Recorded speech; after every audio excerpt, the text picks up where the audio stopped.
So welcome everyone, one more week. This is the fourth lecture of your introduction to quantum optics. Before proceeding today, let me maybe just summarize a bit what we have done or what we did last week. So let me go back a few blackboards. So the main question that we answered last week was the following. We just wanted to know if there is a representation of quantum states in phase space or a description of quantum mechanics in phase space. And what we saw is that that's partially true. So there is such a representation, but what happens is that the probability distribution that we would expect as noise in phase space is not a classical probability distribution, but something a little bit more subtle.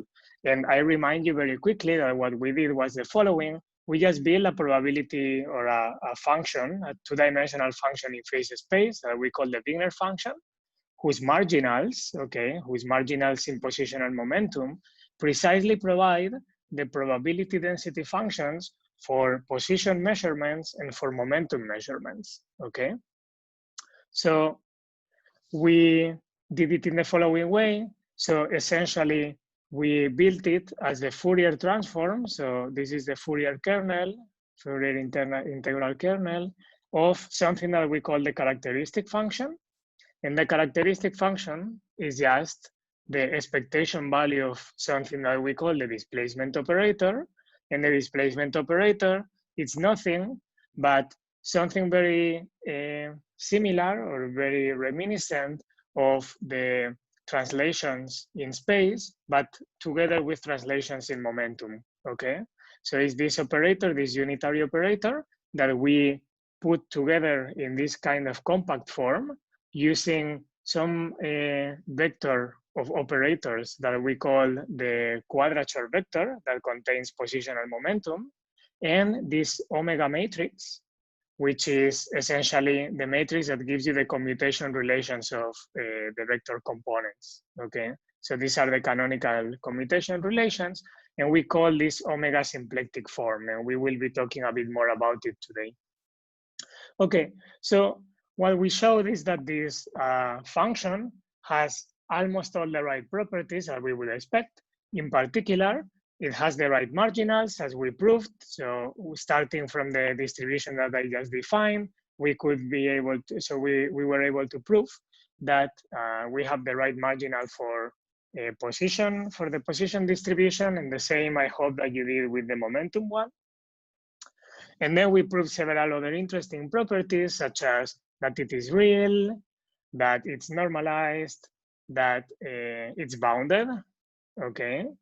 And something very important, that observables, so quantum expectation values of quantum observables, okay, can be written as averages of the corresponding function in phase space with the Wigner function.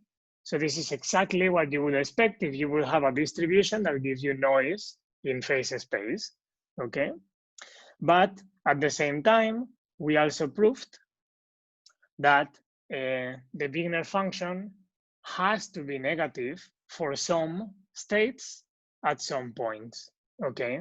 And therefore, quantum mechanics is not equivalent to just having classical noise or just noise as we know it on classical mechanics. And as we discussed, this is very important because this really shows you that quantum mechanics goes beyond what you can do with classical physics. And therefore, we have a new theory that allows to imagine new applications and new everything. Okay, so, well, we show that some, so the Wigner function of the Fock states actually show negativities, except for the one of vacuum, which is just a simple Gaussian. And then we started defining a very important class of Wigner functions or quantum states, which are called Gaussian states. So I remind you very quickly that Gaussian states are just states that are defined or the statistics of which are completely defined from first and second order moments. And this automatically means that the Wigner function must be a Gaussian distribution. So in this case, a two-dimensional Gaussian distribution, because we are in phase space of a single harmonic oscillator. So this is the distribution. And the distribution can be parametrized always. So any Gaussian distribution can be parametrized with essentially a couple of objects. First, something that we call the mean vector, that it's essentially the average of the phase space variables, and it provides the expectation value of the quadratures, okay? And in vector form, this is how we wrote it. And second, something that we call the covariance matrix that contains all the information about fluctuations around the mean, okay? And in particular is this type of second order moment that we wrote in terms of something that it's essentially the variable but counted from the mean of the distribution. So this variable delta R tells you how far away you are from the mean of the distribution. And that is equivalent to this funny type of second order quantum mechanical moment, okay? Which is this symmetric order of the second order moment of the fluctuation operators. And I remind you that a fluctuation operator, it's defined similarly to the phase space variable that we just defined. It's just the operator minus its expectation value. So it measures how far away the operator is from the expectation value of the operator. And in particular, the expectation value of the square of this quantity coincides with the variance of the operator A, as would be observed in an experiment, okay? So also I remind you this very important form of the covariance matrix. So in matrix form, we can write it in this way. So we have the fluctuation vector times the fluctuation vector transpose. Since vectors for us are always columns, okay? That's important to remember. Then this object here is indeed a matrix because we have a column vector times a row vector. This is the transpose, okay? So this is a form of the covariance matrix that we will use today. Okay, and then finally, what we saw regarding these Gaussian states is this Gaussian moment theorem that allows you to write any higher order moment, okay, in terms of just second order moments, and in particular in terms of covariance matrix. We will also use this today a little bit, I believe, or maybe next week. But we show already a couple of examples of how to particularize this expression to n equals 4 for this product of variables, okay? And we also saw this example in which I showed you how you can evaluate, for example, a third order moment of a quadrature in terms of the covariance matrix and the mean vector of the Gaussian state, okay?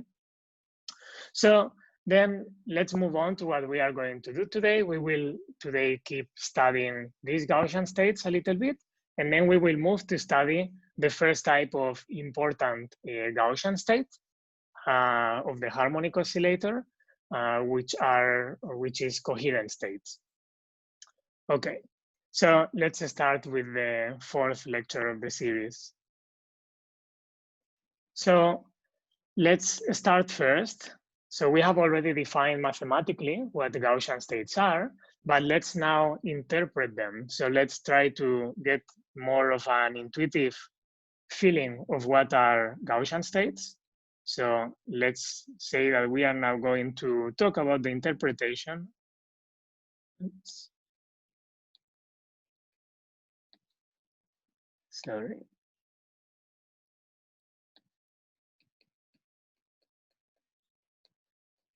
So about the interpretation of Gaussian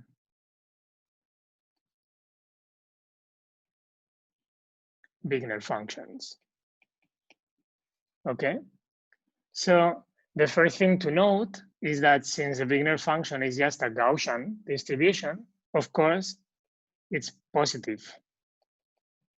So Gaussian states have positive Wigner functions for all points in phase space.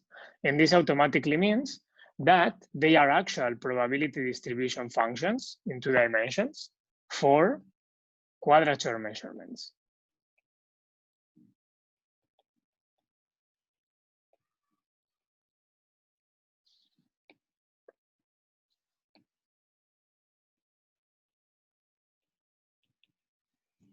Okay, so this will allow us to have a very intuitive understanding of what the Wigner function means and how it looks in phase space.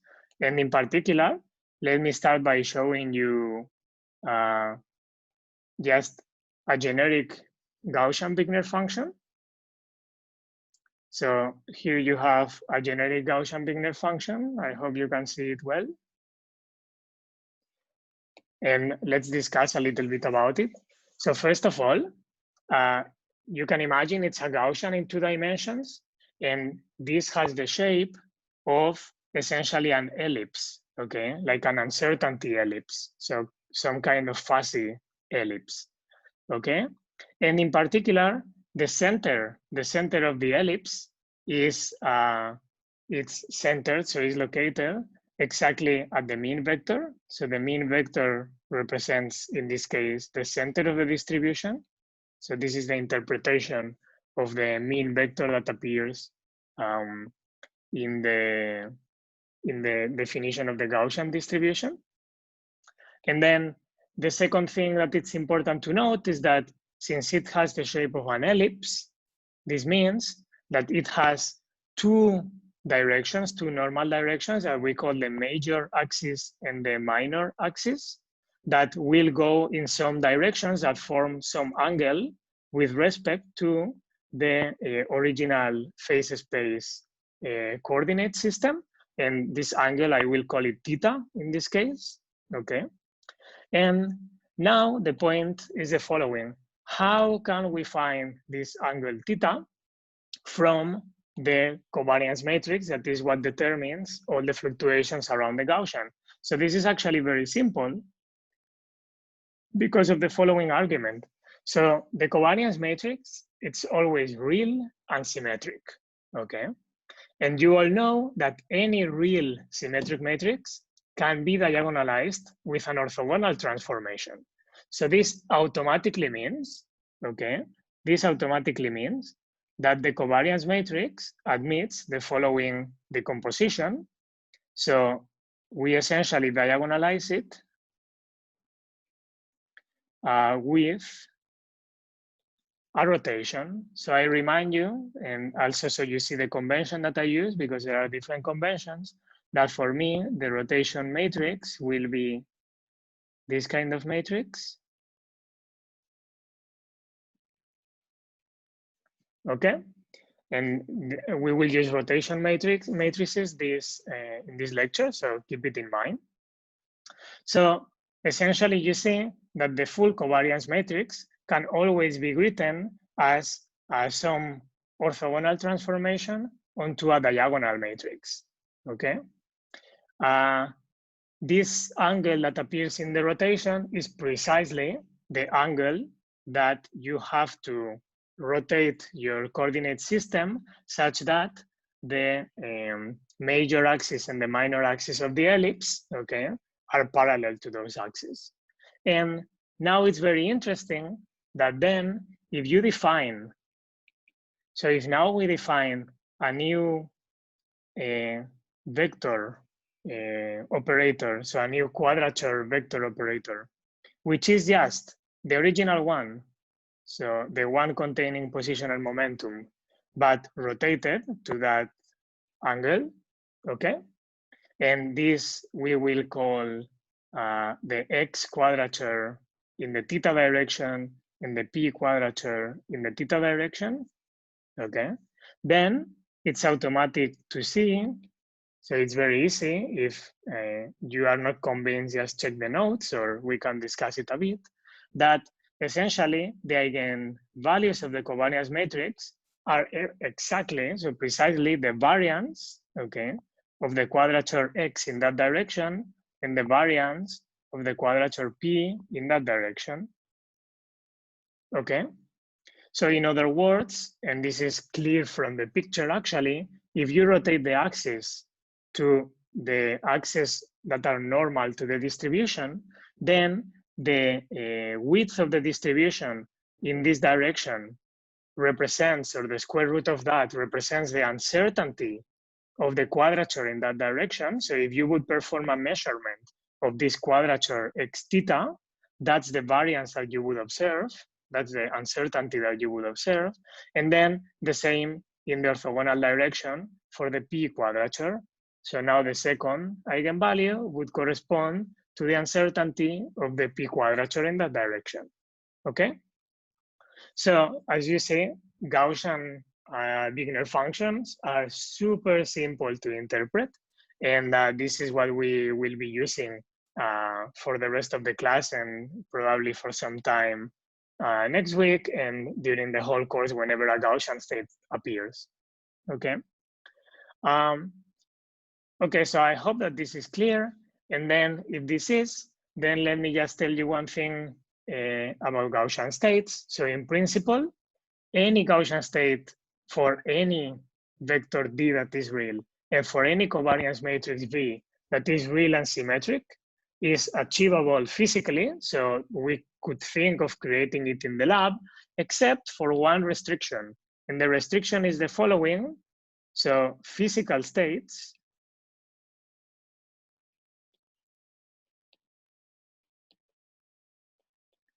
have one restriction, and the restriction is very simple. We have said that V1 and V2 are variances of X and P in some direction, but of course, X and P satisfy some algebra, and in particular, the commutator of X with P is equal to 2i, as we know, and the rotation that does not change that. So therefore, they must satisfy the uncertainty principle. And therefore, all covariance matrices of Gaussian states must satisfy that the determinant has to be larger or equal than 1. So this is a restriction that we don't have in classical physics. So in classical physics, any Gaussian distribution in phase space, it's allowed, including the one with covariance matrix equal to 0, let's say, essentially no noise, okay? Or not 0, but well, yeah, covariance matrix to 0, which means a delta function. But quantum mechanically, we have to satisfy the uncertainty relation.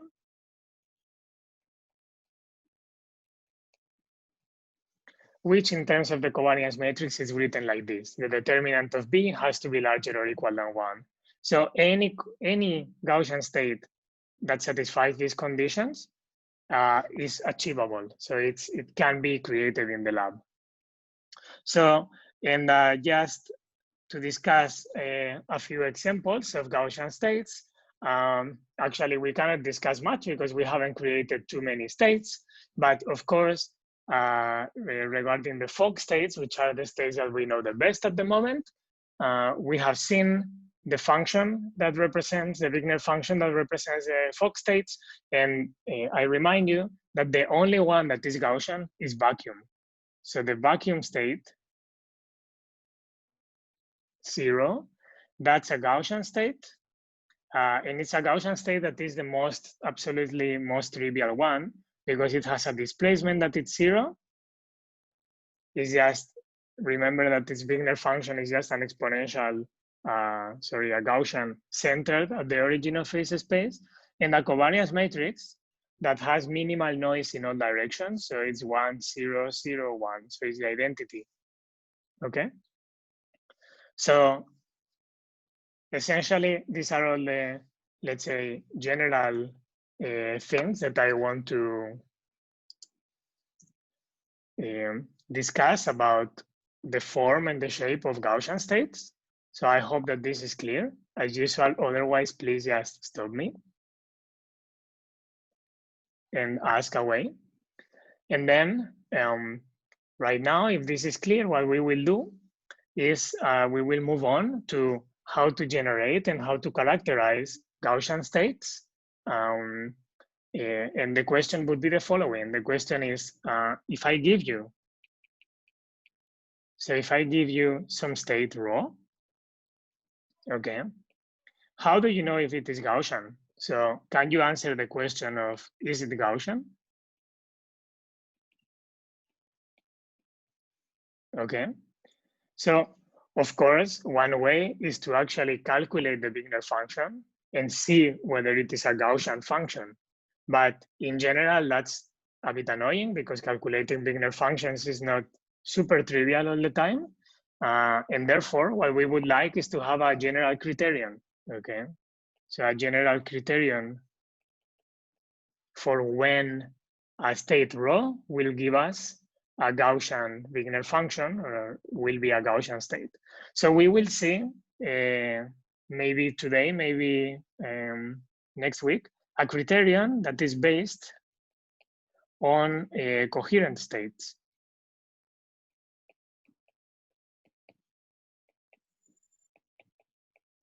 But for that, we first need to define what coherent states are. So we will do it later. I will not present this criterion now. We will do it when we introduce coherent states. But here I want to introduce a different type of criterion, one criterion that is not of completely general use. So it's what I will call a weaker criterion. But it's a weaker criterion that will allow us to discuss many, many experimental implications of Gaussian states and Gaussian physics.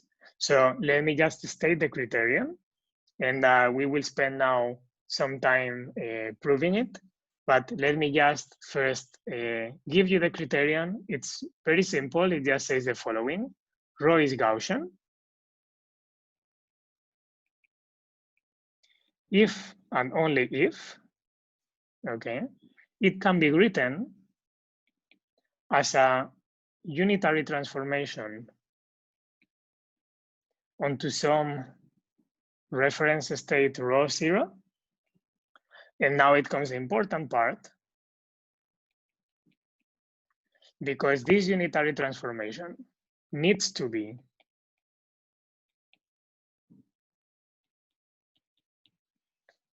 of course, it's a unitary, so I can always write it as exponential of I times a Hermitian operator. And this Hermitian operator, what's important about it is that it can be at most a quadratic function. Okay, so the unitary can be at most the exponential of a quadratic form in the quadratures R. Okay, and rho 0 is a Gaussian state.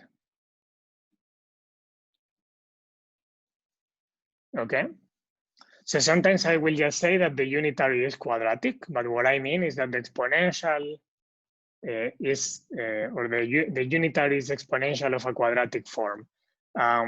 So essentially this criterion, it's weak because it's related to knowing a decomposition in terms of another Gaussian state. But as I will discuss now, it's very useful. So it tells you that rho is a Gaussian state whenever you can obtain that state by applying a quadratic unitary to another Gaussian state, okay? Now, this has a number of experimental implications that I want to discuss first before proving this criterion or this statement. Experimental implications.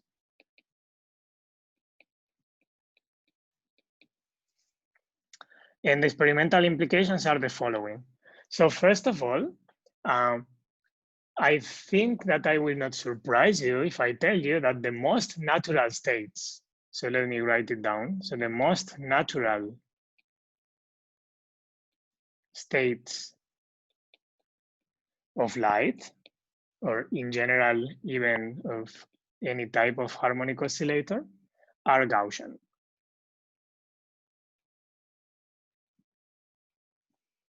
So in particular, we have seen that the ground state of the oscillator, which is a pretty natural state for the oscillator, it's a Gaussian state, but we will see later, probably next week, that even equilibrium states of the oscillator at any temperature, so are also Gaussian. So just the most natural equilibrium state at finite temperature of an oscillator, it's a Gaussian state. And on the other hand, we will also see during the course that it's actually not easy at all. So it's not easy at all to generate Hamiltonians that go beyond quadratic order in the quadratures. Okay, so in particular, we will see that in order to generate Hamiltonians that are beyond quadratic in the quadratures, we will need either materials that react with a very high nonlinearity to an applied external light field. So this is called nonlinear optical materials. And this is something that is not very easy to obtain in the lab, like materials with high nonlinearity. Or we need some other type of system that is not a harmonic oscillator, like a single atom, a single transition of a single atom. So these are things that we will study in detail in this course in quantum optics. So you will be convinced by the end of the course, hopefully. But then you see that actually,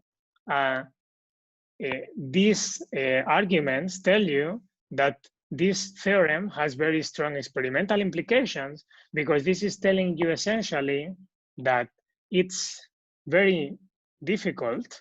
So let me state it like, we need to work very hard.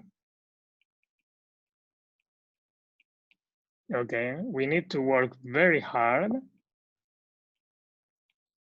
in order to get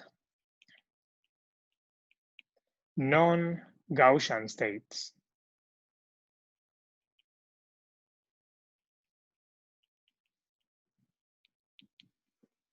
So this is why I like this criterion, not only because of the mathematics of the criterion, but also because experimentally it's telling you, if you want to go away from the Gaussian state manifold, from the set of Gaussian states, you need to work extremely hard in the lab. You need Hamiltonians that are beyond quadratic, or you need states of the harmonic oscillator that are already non-Gaussian to start with, okay? Anything else will always be described by a Gaussian unitary, what we will call Gaussian unitary or quadratic unitary, acting on a Gaussian state, and that always gives you a Gaussian state, okay? So is this clear, this implication? I think it will become even more clear during the course, but this is already very interesting.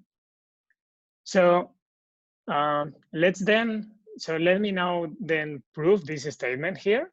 So actually, the main reason why I will prove this statement is because along the way, along the proof, we will find many interesting expressions, many interesting things that are very, very useful in quantum optics and will be very useful for us in the following.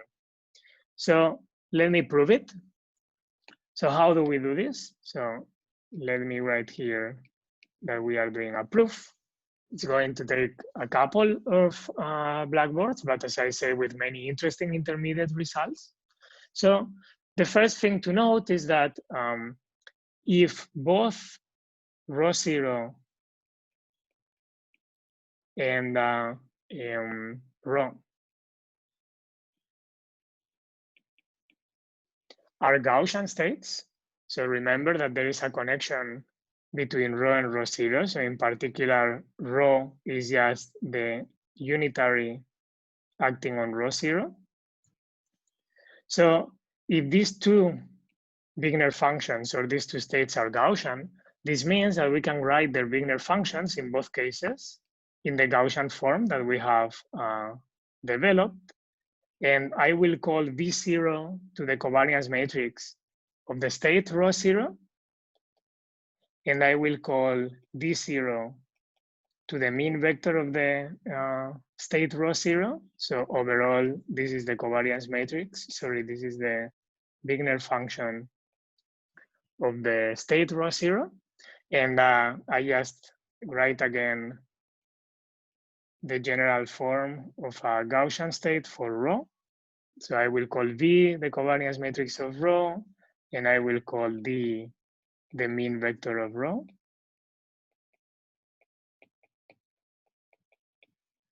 Okay.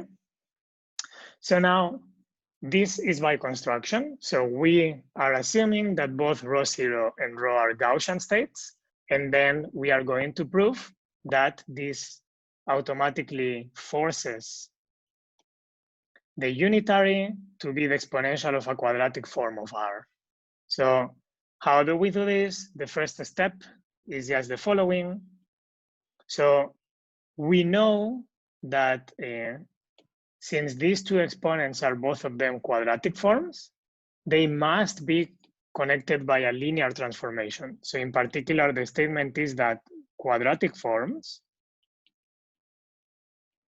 are always connected by some linear transformation.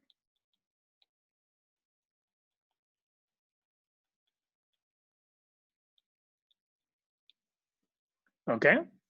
So in particular, this automatically means that I can always say that these two exponentials are equal, okay, up to a linear transformation of the vector R. So let me write this properly.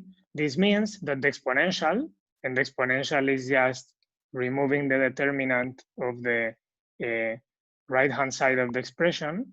So the exponential part of the Wigner function of ρ0, it's equal to the exponential part of the Wigner function of rho. Okay. Let me maybe introduce it in the form of u. Oops. By the way, I'm making a mistake, so please correct this. So I remind you, so no one complained, as far as I can see in the chat, but this expression here is wrong. Can anyone tell me why it is wrong? Or let's say it is wrong in the sense that it's not how we usually define unitary evolution or time evolution onto a density matrix. So let me ask in a different way. Is this the von Neumann equation? Or is it the Heisenberg equation? Heisenberg. Exactly. So this is the Heisenberg equation. U dagger on this side is the Heisenberg equation. Remember that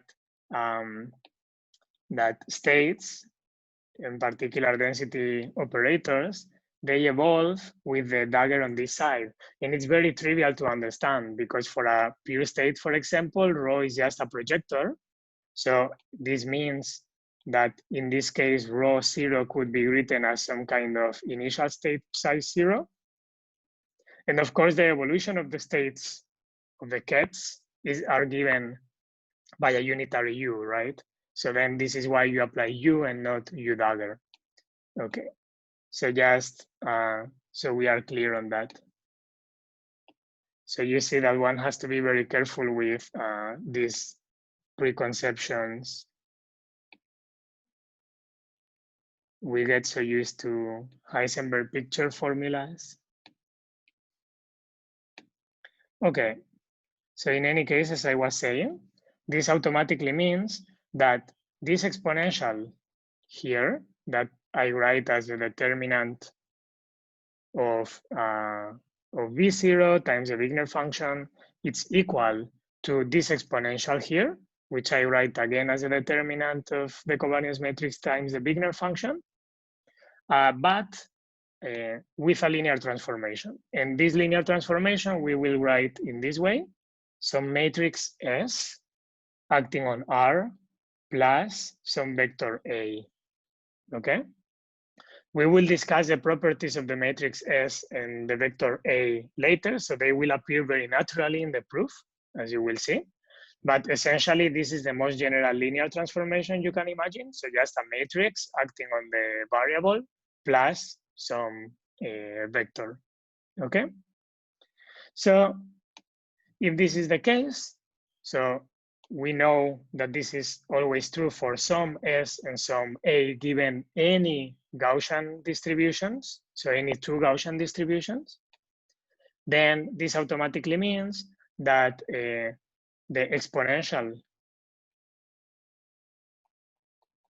of the first Wigner function that I rewrite here, it's equal to the exponential of the second Wigner function, but now with something special. So what we are going to do is just replace R by SR plus A. And what we will do with this is that now I take the S out of this parenthesis in here, okay? And then this allows me to write this in the following way. So I write it as first the term in the parentheses, which is R minus S, sorry, this is a matrix, not a vector, S minus 1 D minus A.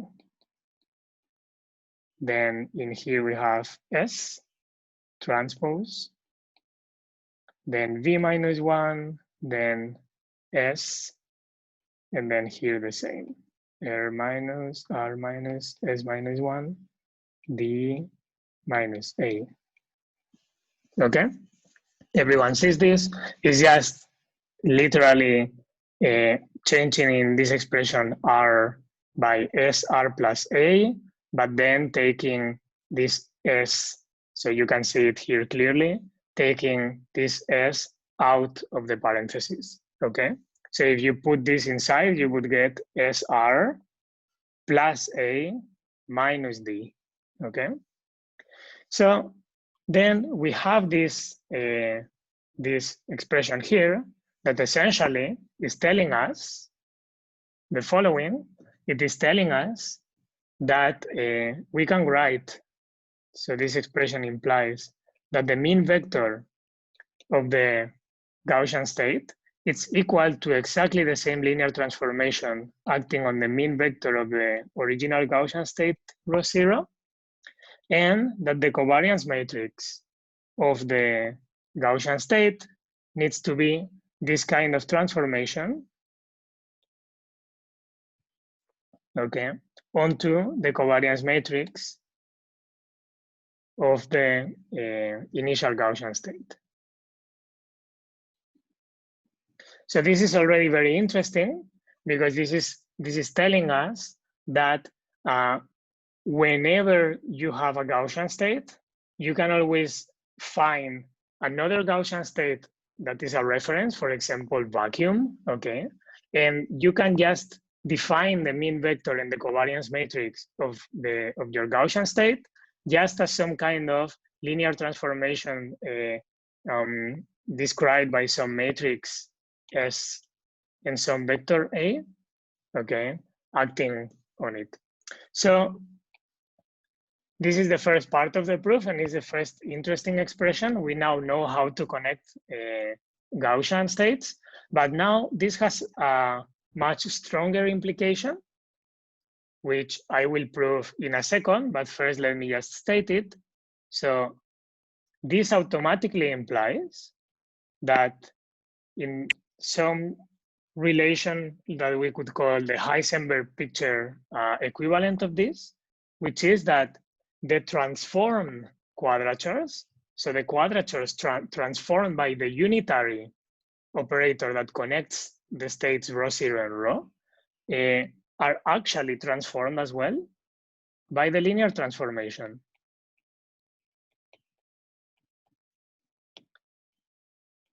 So this is a very strong statement, okay? So this is telling you that the unitary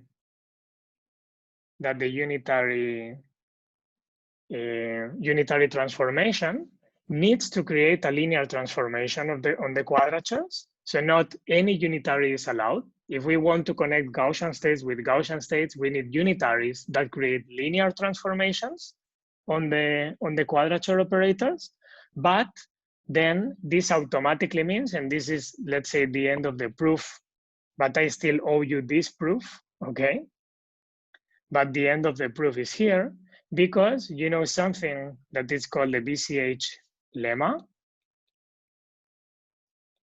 that we have used already, but let me maybe write it down for you again. The lemma simply says something like this, that, let me don't mess up the signs, that if we apply this unitary transformation onto the quadratures, then the BCH lemma tells you that you can always write this as Rj minus I H Rj plus so I square over 2 in the second commutator, and so on. Okay, so this is an expression that we have already seen. And of course, now it happens the following. We know that the commutator of R with itself, it's a constant, right? It's 2i or 0. Then this means that every time that you apply a commutator, you bring the order of the overall product, you bring it 2 orders down. So this automatically means that if H is beyond quadratic, then in this expression, you will get terms that are beyond linear, okay? So you can convince yourself very easily that if, for example, I put in here R to the cube, okay, then R to the cube will essentially give me something that is of order R squared, okay? So in any case, because of this BCH lemma that I will keep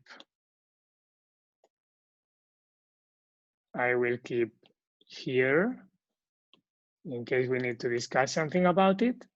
This automatically means that U has to be the exponential of some function that it's at most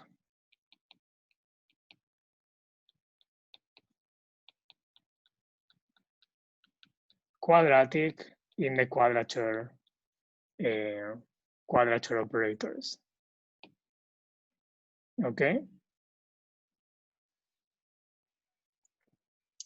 So look how far we have come with so little thinking, let's say. We just want to prove that if rho is Gaussian, then it can always be written from another Gaussian state by applying a quadratic unitary, Gaussian unitary. And we did it by just pointing out that the quadratic forms of the corresponding Wigner functions need to be connected by a linear transformation, okay? This automatically implies a relation between the moments, so the first order moment, the mean vector, and the second order moments, the covariance matrices of these Gaussian states. And this, I will show you in a second, that this implies automatically that the operators themselves, so the quadrature operators themselves, satisfy that they transform through the unitary with the linear transformation, which automatically implies that the unitary transformation needs to be the exponential of a quadratic form, okay? So very nice. Before I prove this step in here, which will also be interesting, let's discuss the properties of S, because actually this expression in here allows us to discuss the properties of S and A in all sorts of details. And they are very interesting, so then we have to really talk about it. So properties of A and S, so the linear transformation parameters. So first of all, A has absolutely no restriction. So it could be any real vector. So that's the only restriction, that it's a real vector. But the covariance matrix satisfies the following restriction, which is very interesting. If you transform the symplectic form omega, okay? Remember that this is the matrix that encodes the canonical commutation relations of your space. So if you transform it with the matrix S, it stays invariant. This is a property that we will show very easily now. Okay. And this is very important because the set of matrices, okay, the set of matrices that satisfy this condition, that they leave invariant the symplectic form, they actually form a group, okay? They form a group structure with many properties that we can exploit. And in particular, we say that any matrix that satisfies this condition, it's a so-called symplectic matrix, okay? This means that they form a part of a group structure in the space of matrices, and this group has very interesting properties that are exploited in classical mechanics and quantum mechanics all the time, okay? So the proof of this, that the fact that the matrix S needs to be symplectic, is very simple. It's just obtained in the following way. So we know that the commutation relation between two quadratures M and N, it's equal to 2I and then omega Mn. Okay, so it's a constant. And then now what I can do, oops, I should have left some space in here. I can just apply a unitary, so the unitary transformation in here. Okay, but when I apply the unitary transformation, of course, I can bring the unitary transformation inside the commutator.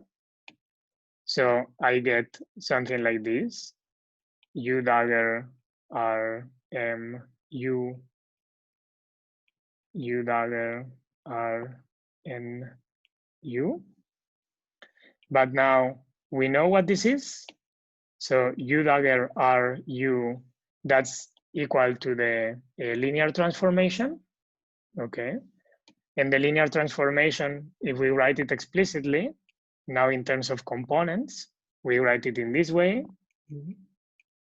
So we have the first element of the covariance, sorry, of the matrix S. And then in here, we have the corresponding quadrature. We have here the second element of S, which is an L, and then this one, RL.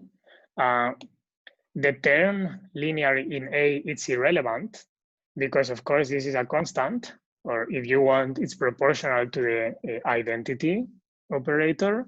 And then this part will commute with the identity part of this, and this part will commute with the identity part of this. So then A plays no role in the commutator. So only this part in here, which I wrote in terms of components, not in matrix notation.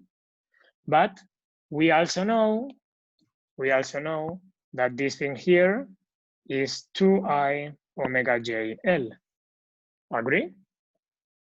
Then this automatically means that this is equal to 2I. And now look at what we have here. We have here S mj omega J, and then omega, the component L, and then SNL. So this expression here in matrix notation is nothing but S omega S transpose element Mn. Okay, so then if we just compare this term in here with this term in here, we obtain that the matrix omega is equal to S omega S transpose. In other words, this linear transformation, if we want, well, not if we want, like given the commutation relations, the canonical commutation relations, it must be symplectic, okay? So I hope this is clear. So we have a symplectic transformation for a linear transformation. It's not just any transformation. It has to be symplectic. Okay. Any question here?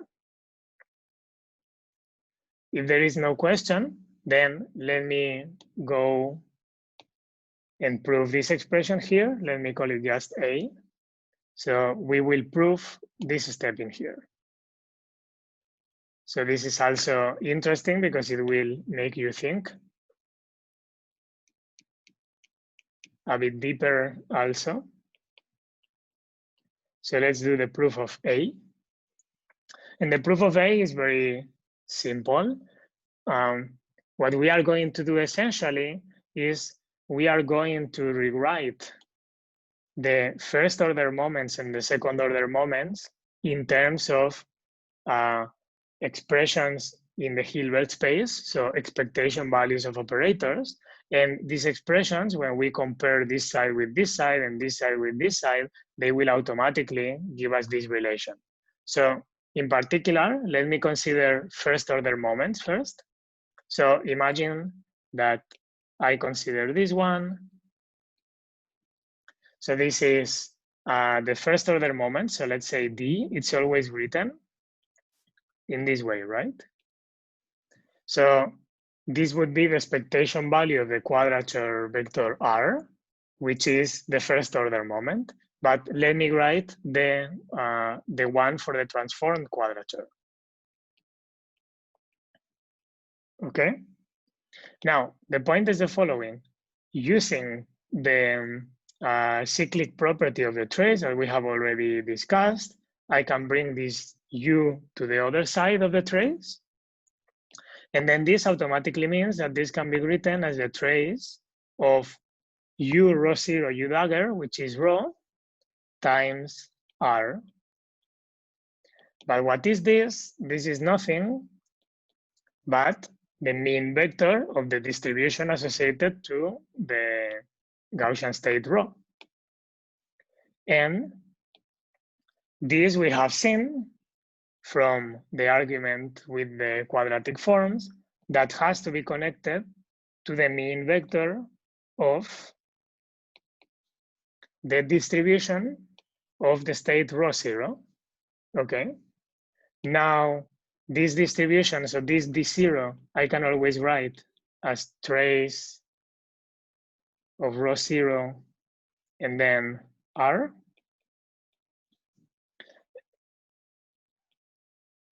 But now I have to multiply this vector, so multiply this vector here by the matrix S and add A. So I have here S and I have to add A. Okay, very simple. Now, if you compare this side with this side, you would kind of conclude naturally that this operator here, so the transformation through the unitary of the quadratures, it's equal to this linear transformation, okay? However, this is too strong of a conclusion because this is not true for generic states. This is because there are many states with the same mean, okay, that are not the same state. They only have the same mean, but they do not have the same statistics. Therefore, we need to go to the second order moments as well, because we know that the states are Gaussian. So now we also prove that the second order moments predict this connection, then we are done. And this we do as well right now, and we do it in the similar way. So we take the covariance matrix, okay, that we can write in the following way always. So we take the quadrature vector and we should put the fluctuations of the vector. So R minus D. And so essentially this thing here. So let me make sure that I have everything I need space-wise.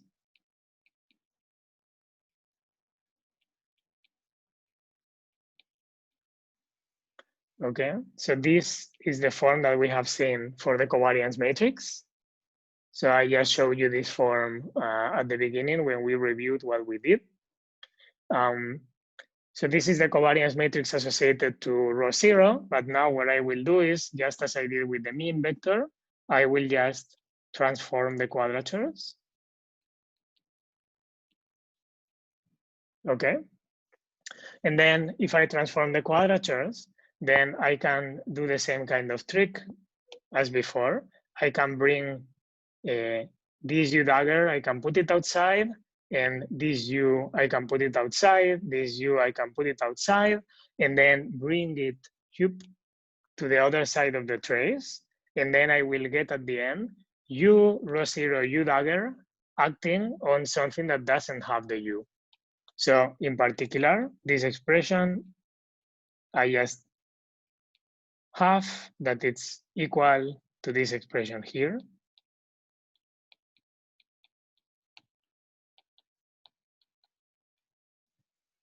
Okay, sorry, minus I omega.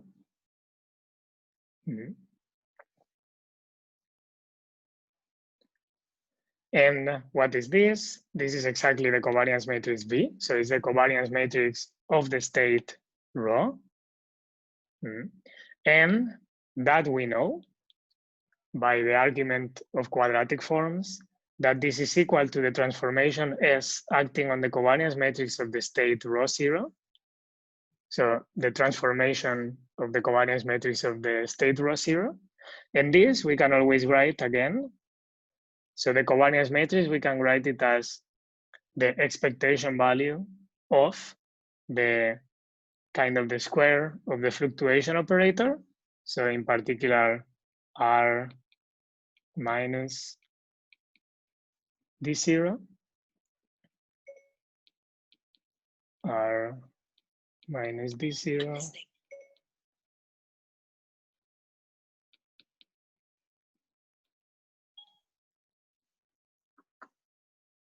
So this is the expression of V0. So this thing in here is the expression of V0. So just the expectation value trace rho 0 of R minus the mean, okay, squared or with the transpose, minus I omega. And now we have to apply the matrix S. So if I apply the matrix S, I bring it inside. This is what we get, okay, when I put S and S transpose. And of course, now we have that this thing in here, SD0, I remind you, we have it here, SD0 is nothing but D minus A. So I can write it as D minus A.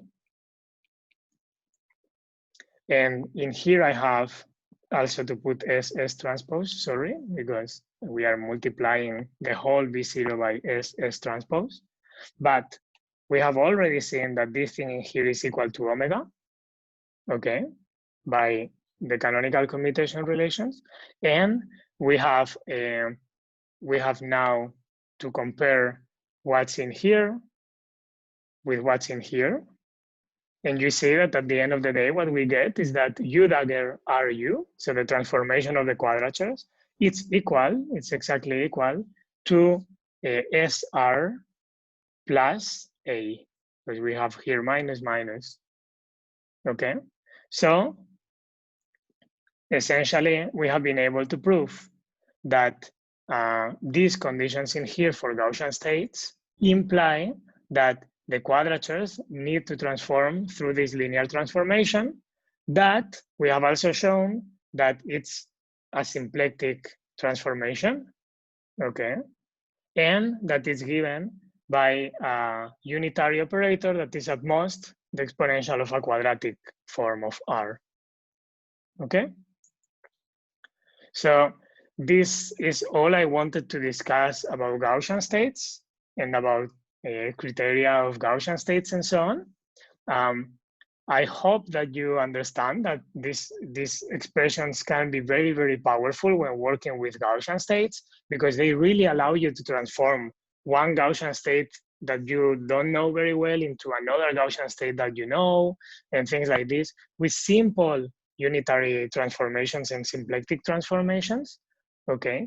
And that it has very strong experimental implications.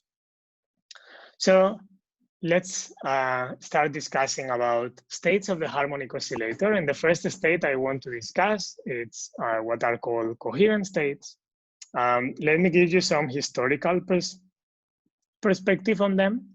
So coherent states were actually invented already by Schrödinger long ago, like at the beginning of quantum mechanics.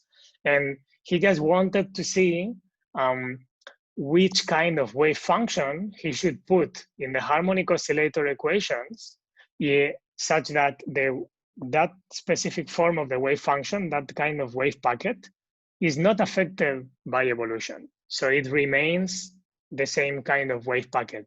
And he showed that a Gaussian wave packet with the right width actually makes the job, okay? It stays like that.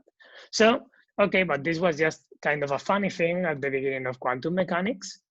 However, come quantum optics time, comes the 60s, so in particular 1963, there was a bit of a puzzle understanding some kind of experiments involving photo detection that was invented or was perfectioned enough to start using for experiments and so on around the 50s and so on. So with photo detection, there were some kind of experiments which had some kind of statistics that could not be very well explained, or people were debating what they mean and how can we obtain them with theory, so we don't have a good theory for them. And then Roy Glauber, was the first one to point out, look, all we need to do is something called quantum electrodynamics, quantum field theory, and we have to introduce a type of state that he defined as coherent state.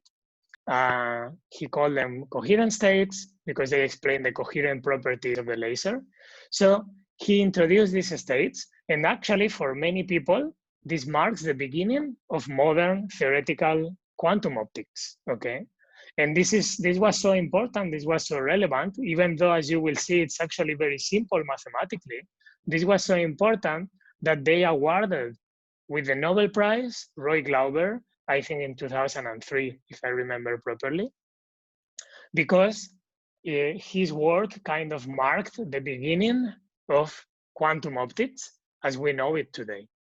So then, with this motivation, let's just introduce what are coherent states, and I will introduce them not like Glauber did, but in a more simple and modern way related to Gaussian states.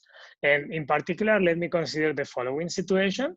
So we know that Gaussian states are generated by applying these quadratic unitaries onto Gaussian states, right? So let's consider the simplest Gaussian state and the simplest unitary. So what is the simplest Gaussian state?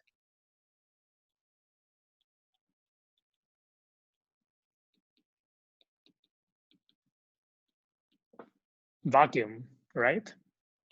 So we have already discussed today that the most simple Gaussian state is just a vacuum state, or at least it's the simplest that we know by now. And what is the simplest unitary? So the simplest Gaussian unitary or quadratic unitary.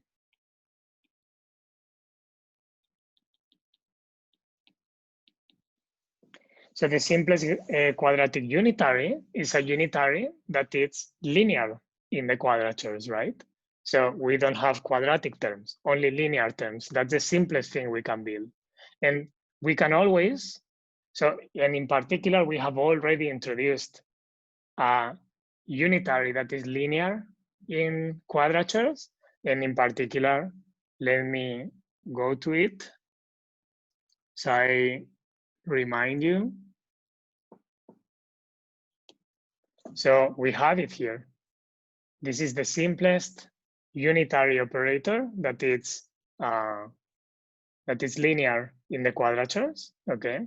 It's just with arbitrary linear coefficients, p and minus x, it doesn't matter.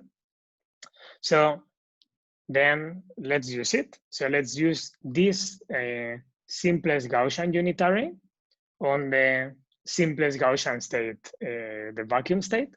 And in particular, we will write the Gaussian unitary, so the displacement, instead of writing it in terms of position and momentum or phase space variables, so let me just write that this is the displacement operator that you know.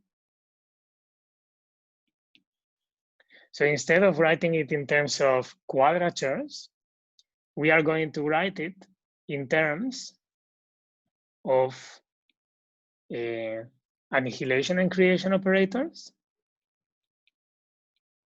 You will see it just because it's easier to use annihilation and creation operators than quadratures, or it's more convenient. And in particular, you can just rewrite the expression that we have for the displacement operator in terms of quadratures. You can just rewrite it in terms of annihilation and creation operators, defining a complex coefficient that is just x plus IP over 2. Okay, so this is some kind of complex coefficient. And then we will say that the displacement depends on this complex coefficient alpha. So this is a form, an equivalent form of the displacement operator. And we define coherent states, alpha, as just the displacement operator acting on the vacuum state. So these are the first type of states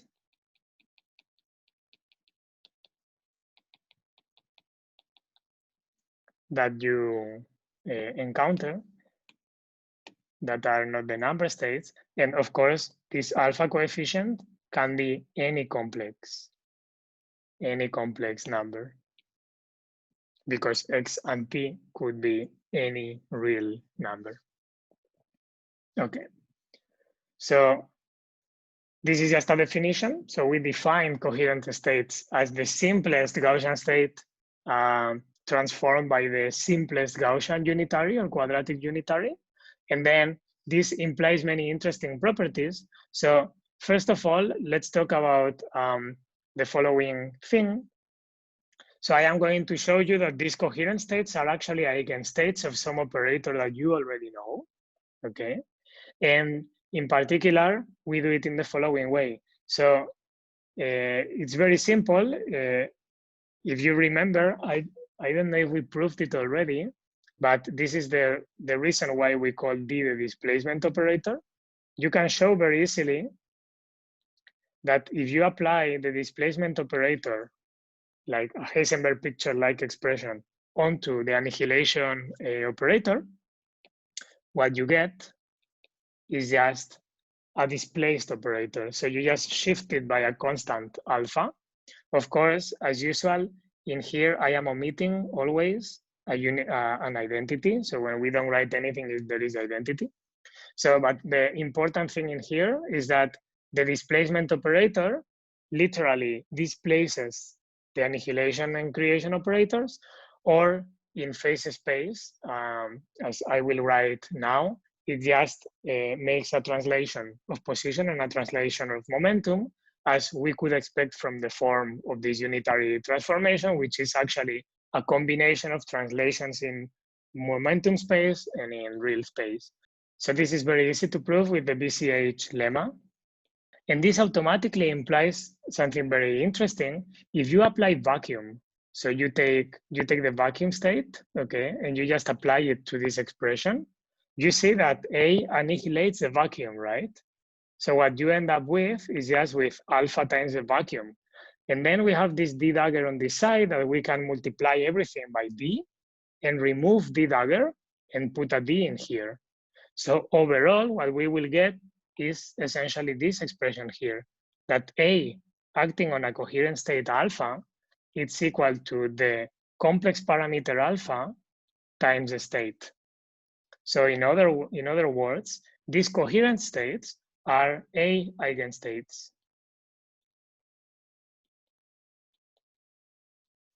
And it's very important that they are right eigenstates.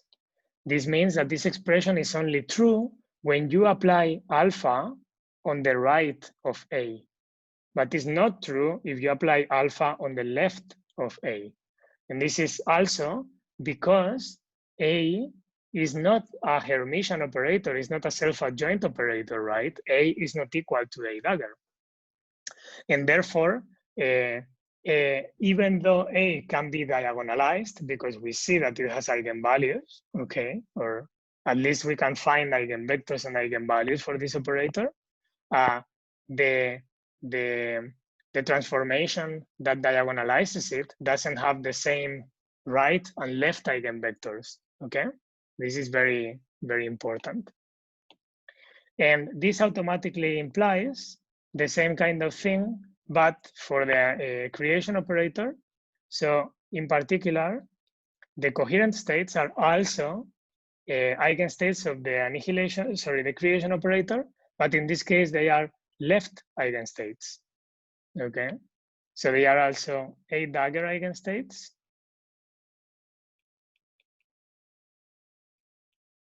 but left eigenstates, okay?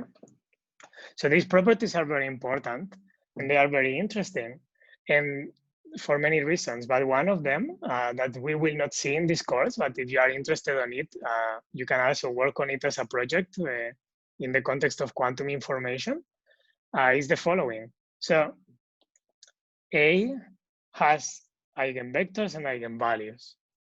So then now we could ask, okay, A is not a self-adjoint operator, but can we design an experiment that actually measures the the spectrum of A? So in other words, is there any experimental setup, so any measurement apparatus, if you want to call it like that, whose outcomes are alpha? The answer is yes, but of course, it's not the simple type of measurement that you are used to with self-adjoint operators and projecting the wave function or the state into one of the eigenstates of the operator at the end and so on. It's something much more complicated, but it's something called generalized measurements. But all this theory of generalized measurements and generalized evolution in quantum mechanics, it's actually the most general approach to quantum mechanics. Let's say the most general approach to axiomatic quantum mechanics and what you can do on states, which kind of operations you can do on states. And this is a field that it's a part of quantum information and that has really allowed us to understand quantum mechanics at a much more deeper level. So much for this simple expression, okay? This is something, as I say, that you don't have to care about for this course, but it's some general culture that I want you to have. We can design an experiment to measure alpha, okay? Even though A is not a self-adjoint operator, so it's not what we would call an observable, okay? So maybe it's a good moment to take a break. Welcome again. So let's continue. So we have essentially defined coherent states right now as displaced vacuum states. The displacement parameter, we have called it alpha, some complex, general complex parameter.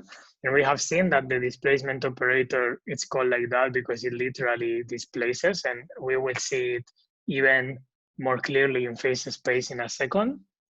And thanks to this expression here, we have been able to show that the coherent states are actually right eigenstates of the annihilation operator and left eigenstates of the creation operator.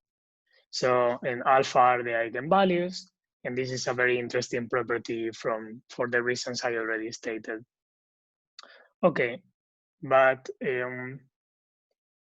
let me now, let's discuss now like coherent states in phase space, their meaning, and what they actually allow us to know about the harmonic oscillator and so on. So the first thing that we will do is let me rewrite this expression here, okay, in terms of the quadratures.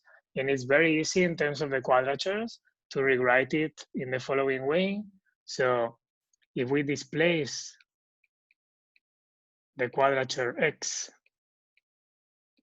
with this displacement operator, what we get is essentially the quadrature x plus 2 times the real part of alpha. So we get a displacement in the x direction, that is the real part of alpha with factor 2. And then the same with momentum. So if we displace the momentum operator, then what we get is 2 times now the imaginary part of alpha. I don't think that this is much of a surprise. Now, what's important is that now we see how the unitary transformation that defines the Gaussian state acts on the quadratures x and p. So let me just come back very quickly to this thing in here, this generic form of the transformation. So this means that we know now the S matrix and the A matrix of the linear transformation that connects the 2 Gaussian states, in this case, the vacuum state with the coherent states that we want to study. So in particular, let me just write in here that this implies that A, so this part of the linear transformation, it's just a vector that is 2 times the real part of alpha and the imaginary part of alpha. And the matrix of the linear transformation, you see that x and p do not mix, do not change, everything stays the same. So then this is just the identity. Okay.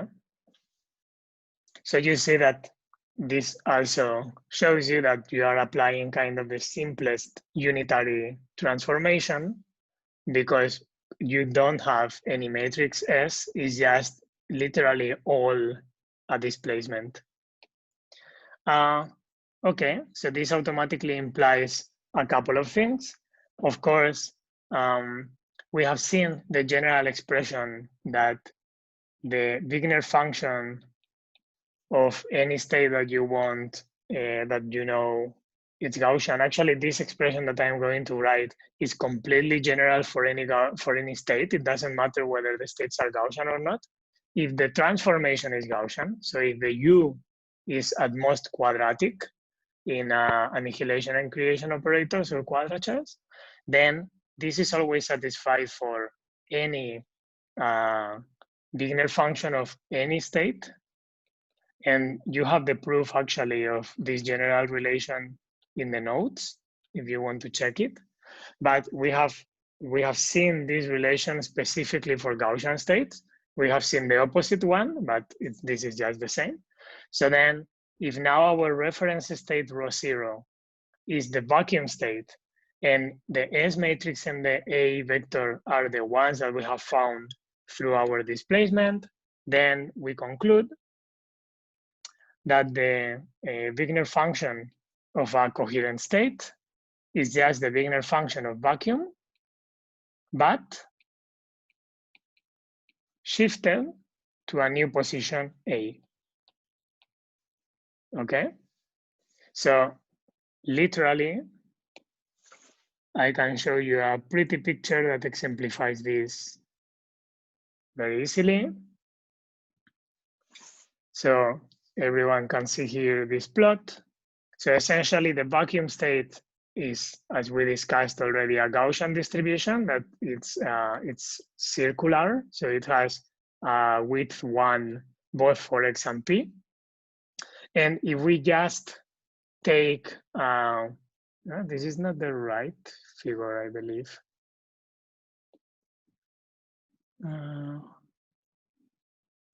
Oh yes, this is better. I just changed a little bit the colors and so on. So, okay. Sorry for that. So if we just take the vacuum state and we displace it by a vector A, so we put it in another position of phase space, then we obtain exactly the Wigner function of a coherent state with mean at 2 imaginary part of alpha for P and 2 real part of alpha for X, okay? So very, very simple, extremely simple Wigner function. And of course, this automatically implies.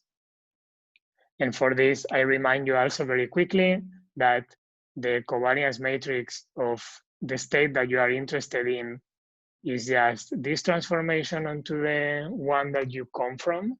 And the mean vector is just this transformation. So this is also completely general. Then what we have is that the displacement of the coherent state, so the displacement, sorry, the mean vector of the Wigner function of a coherent state is just equal to A.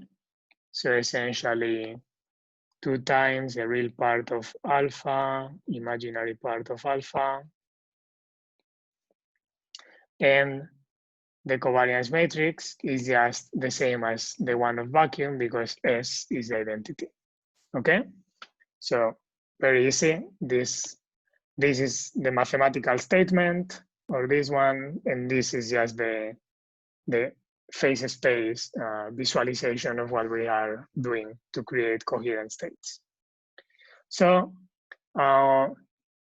this is very interesting, but now what I want to do is I want to discuss in a little bit more depth some properties and some meaning of this specific Wigner function of coherent states. And for this, what we are going to do first is define a quadrature in an arbitrary direction.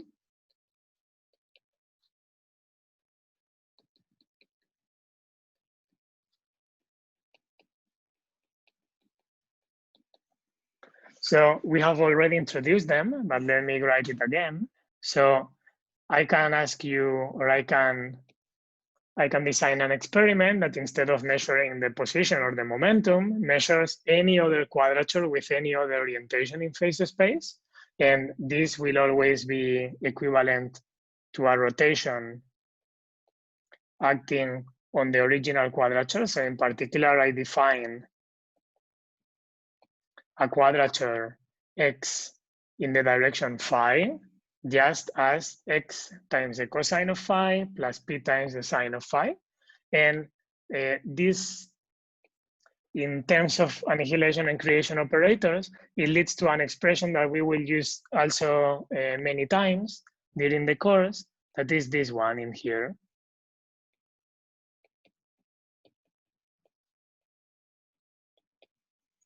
Okay, so it's just a plus a dagger with some relative phase, phi.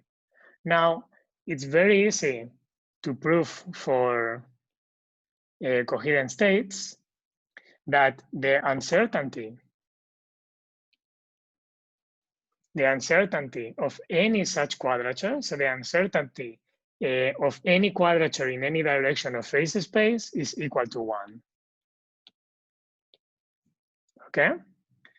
And this we see automatically when we just plot the Wigner function and we think a little bit. And let me just show you exactly. Let me take the right figure. Oh, sorry, not this one. I have them very small in here, so I need to recognize them. So let me make sure that you can see it. So essentially, this is what I am stating. So what I am stating is that if you take the Wigner function of the coherent state, which is just the one of vacuum circularly, so it's a circle of uncertainty located at this point in phase space, and now you consider the fluctuations along any direction phi of phase space, in any direction you have uncertainty 1, okay? And this is obvious when you see the plot because this is a circle, so this is rotationally symmetric, so no matter in which direction you are checking the uncertainty or you are measuring which quadrature you are measuring, you will always get the same width for the outcome distribution, okay? Maybe just a small remark, just in case it wasn't sufficiently clear before.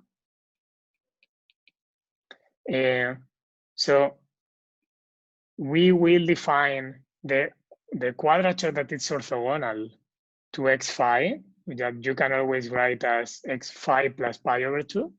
That we will define as p phi. Okay. And of course, it's equal to, well, according to this expression, you can write either as the counterpart of the rotation. So this would mean x cosine of phi minus, sorry, p cosine of phi minus x sine of phi. Or in terms of the quadratures, which we will use most of the time, you can write it as this expression here. So, oops, sorry, we need an a dagger. So it's just a minus a dagger multiplied by minus I with some relative phase. So this is just for notation, okay? Because we will use it later many times. So when I say x phi and p phi, I mean exactly a rotation of the original x and p. Okay. So essentially you see that coherent states are rotationally symmetric in the sense that you have noise equally distributed in all the directions of phase space. It's just that the state itself is not rotationally symmetric in the sense that if you rotate it, it moves away from the point where it is, but the uncertainty around it remains the same. Okay, so it changes the mean and the rotations, but it doesn't change the noise properties, and this will be something very interesting that we will use many times. And now so introducing this kind of quadratures and so on allows me to discuss something very important about the harmonic oscillator, in general about oscillators or the electromagnetic field, which are phase and amplitude properties. Okay. Now, I don't know if you have been told this story before in quantum mechanics, but perhaps someone already explained you how defining the self-adjoint operator, the observable, quantum mechanical observable, associated to the phase, the absolute phase of a harmonic oscillator that no one has achieved. You know, it's really interesting. Of course, one can always say that this is because absolute phases play no role, not only as in states in quantum mechanics. I don't mean the phase in the Hilbert space. I mean that if you don't have a reference phase, so some direction that you say this is angle 0, okay, you cannot define what is the phase of anything, okay? So there are no absolute phases. But still, it's very interesting that classically, in principle, you can decompose any complex amplitude of the harmonic oscillator as amplitude and phase. But quantum mechanically, this comes with a lot of problems. So again, if you are interested on this, we can talk about a project about it and so on. But otherwise, just trust me that it's not a simple thing, okay? It's not a very trivial thing to do. So these kind of coherent states and in general Gaussian states, as you will see with certain properties, they allow us to discuss the phase and amplitude properties of harmonic oscillators or in general of the electromagnetic field in a very simple way without the need of constructing a self-adjoint operator as an observable and so on. So in particular, let me introduce the following. So of course, I will not surprise you if I tell you that the expectation value of P and X, so the expectation value of P and X, which means the center of the Gaussian distribution of the coherent state, it defines some phase, call it phi, that is just defined by this expression that the tangent of that phase, it's equal to P over X. And it defines an amplitude mu, which is just the square root of x squared plus p squared. Okay, so maybe let me show you this with a picture that will make everything much clearer. So let me see if I can make it a bit bigger, because this figure has many things. Okay, so I hope you can all see it. So this is, again, the same Wigner function of the coherent state as before, rotationally symmetric and so on. And now what I am saying is that the center of this distribution, so the width, or sorry, the length of this mean vector defines something that we can call the amplitude. Okay, so the amplitude of the oscillator, how far away from its equilibrium position it is. And the phase, this phi in here, so the angle that this center makes with the x-axis, this defines a phase, phi, okay? And in particular, these expressions are the ones that give you this phase and this amplitude mu. So if now you perform a measurement of, let's say, the amplitude and the phase of your oscillator. Maybe it's a classical oscillator and you don't even know that it's quantum mechanical or anything like that. So you just measure the amplitude and phase like you would do in a normal classical experiment. This phase and this amplitude are what you will obtain essentially in the experiment. So this we can define as the classical phase and amplitude,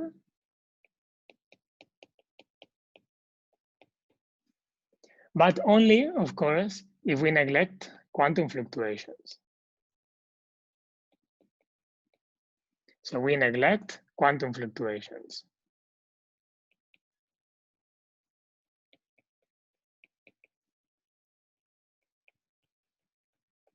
Quantum noise.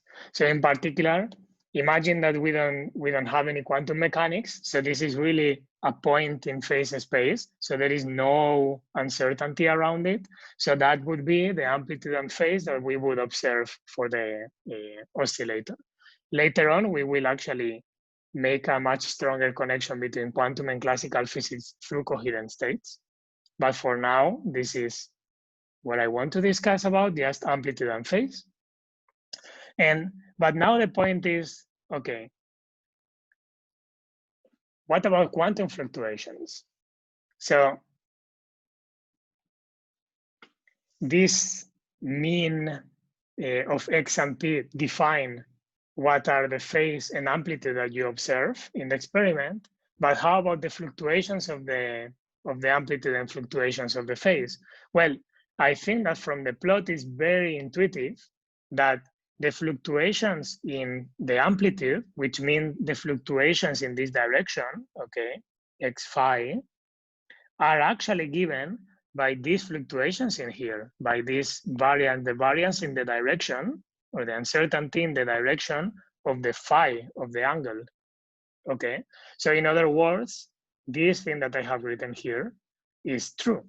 Like for this kind of states, the fluctuations or the uncertainty of the x phi quadrature, so the quadrature in the x in the direction of the classical phase, it's actually equal, or it can be interpreted as amplitude uncertainty. So the amplitude uncertainty goes as x phi. Now, how about the phase uncertainty? So, well, this is also easy because the phase uncertainty is related to how big this angle is, okay? And in particular, this angle in here, you can always say that, okay, it will be proportional to delta p, okay, divided by mu. So this is just basically geometry. Of course, this is only true, all these arguments are only true as long as mu is much larger than x5. So in other words, we have a state that has an amplitude that is relatively well defined. So it has fluctuations, but the fluctuations are not so large that you cannot define at all where the state is in phase space. So then for these reasons, because the fluctuations in amplitude are given by the fluctuations of x phi, and the fluctuations in phase are given by the amplitude p phi, then we define, and this is a very important concept in quantum optics, the amplitude, sorry, the quadratures x phi and p phi, where phi is the angle that comes from the mean values, okay? We define them as amplitude quadrature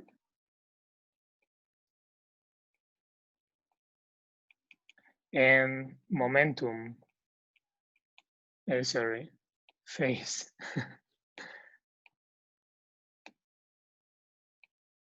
Oops.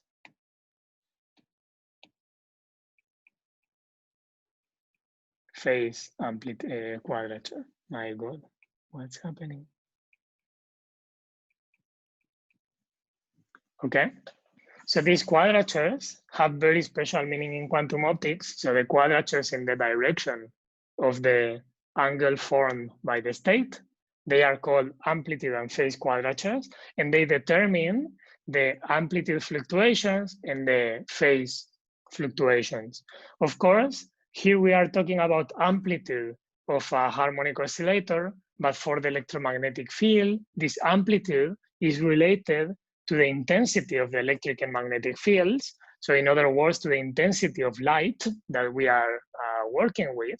So then these amplitude and phase quadratures, they determine what are the noise properties of your light field in terms of the intensity noise, the intensity fluctuations, and the phase fluctuations. Okay, so essentially this is all I want to say about coherent states in phase space.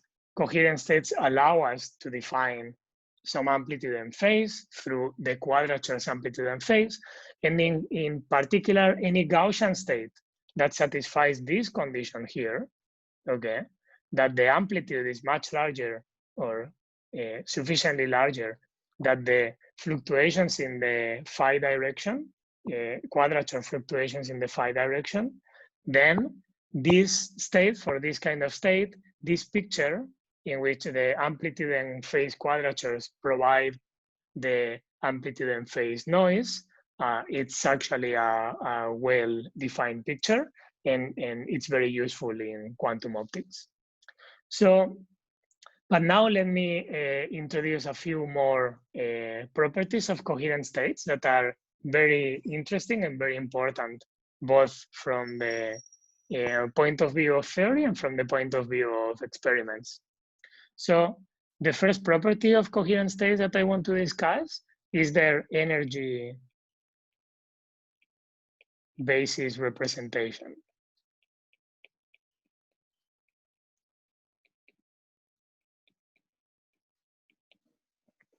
So in particular, we have written coherent states as a displaced vacuum, okay? That's a very nice definition, but if now I ask you, if you measure the energy of the oscillator, or if you want, you measure the number operator, the number of excitations in your oscillator, what will you get? How many quanta will you get with what distribution? Do we have a well-defined distribution? Do we have a distribution that is very very wide, or what do we have? So this is actually very simple to find with the following property. So the displacement operator, using another form, or if you want, some other lemma that comes from the BCH lemma that you might have heard of already, which is this form of the BCH lemma. This is sometimes called the disentangling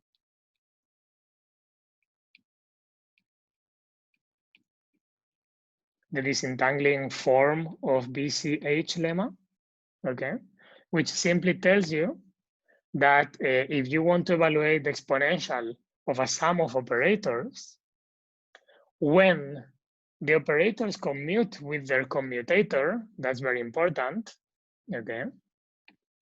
So when the operators actually commute with their commutator, you can write it in the following nice way.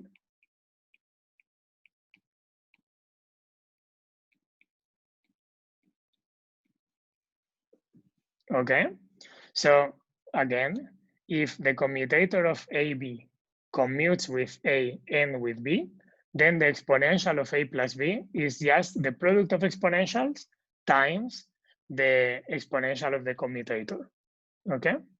So this is a very nice property, which of course is satisfied in our case of the displacement operator, because A is just the annihilation operator, B is just the annihilation operator, the creation operator, for example, and then the commutator is just a number, and then a number always commutes with any other operator. So therefore, this allows us to disentangle the displacement operator in this way. So I want to write it in normal order. Okay, so look what I have done. The only thing I have done is I have splitted the exponentials of the displacement operator. So let me remind you very quickly.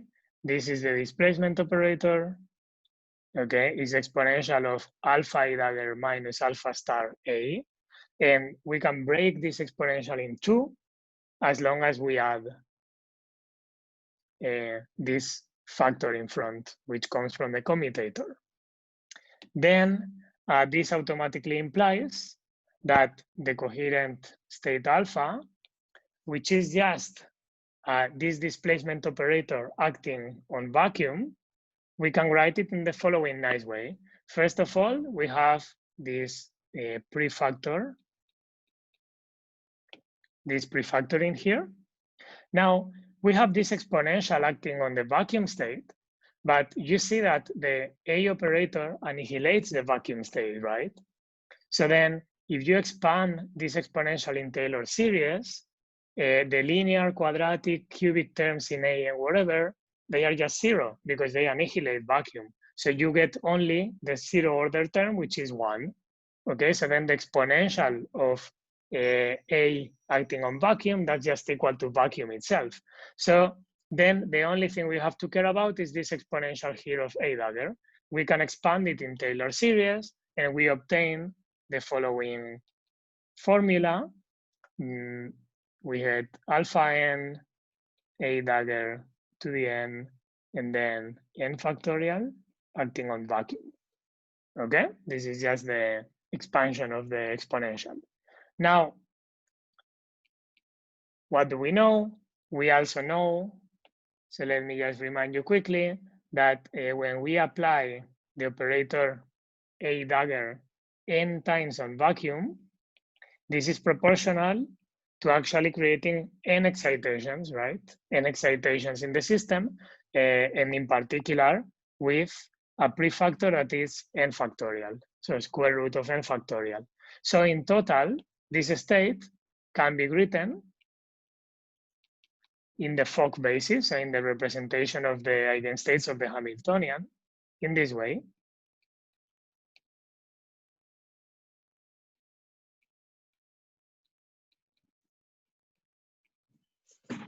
Okay? So this is a first important expression.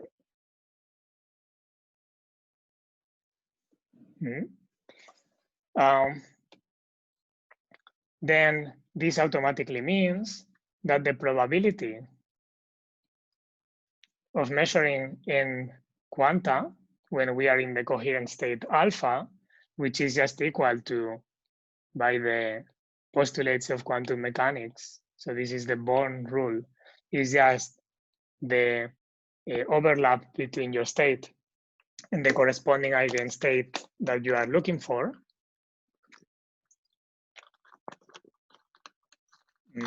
So the norm, that quantity square, that's equal to just this distribution here.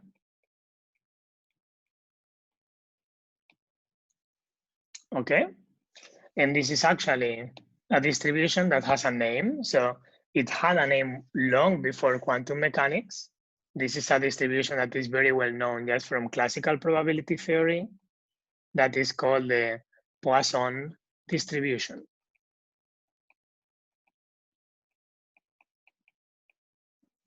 Okay, and this is a distribution for which you can prove very easily that the expectation value of the distribution, so if you want the expectation value of the number operator, that's just equal to alpha squared. It's actually nice to prove this not from the distribution itself, which is a bit annoying, but actually just from the properties of coherent states in algebra. It's very easy to show this. And the same for the uncertainty of the number operator. So the uncertainty of the number operator is equal to alpha. And this is very easy to prove as well. So this is the first thing. And one, so let me just plot the distribution. So I will do it by hand because I want to guide you slowly. So let's discuss this distribution. So we are going to plot P of n divided by n, just normalize to the maximum. So to the maximum of the distribution, so that for any value of alpha, the maximum is always at 1. So let me move this a bit away. Okay, so let me just make here the line that it's equal to 1. So this is 1. And now let's plot distributions. So first, whenever alpha, so let me write it here, whenever alpha is smaller than 1, the distribution is peaked at 0. So maybe not so. So it's peaked at 0 and it decays and it reaches 0 at some point. Okay. However, so this is this case when alpha is smaller than 1. When alpha is larger than 1, then what happens is that it develops a peak outside of 0 and then it falls down. Okay, and so this is for alpha larger than 1.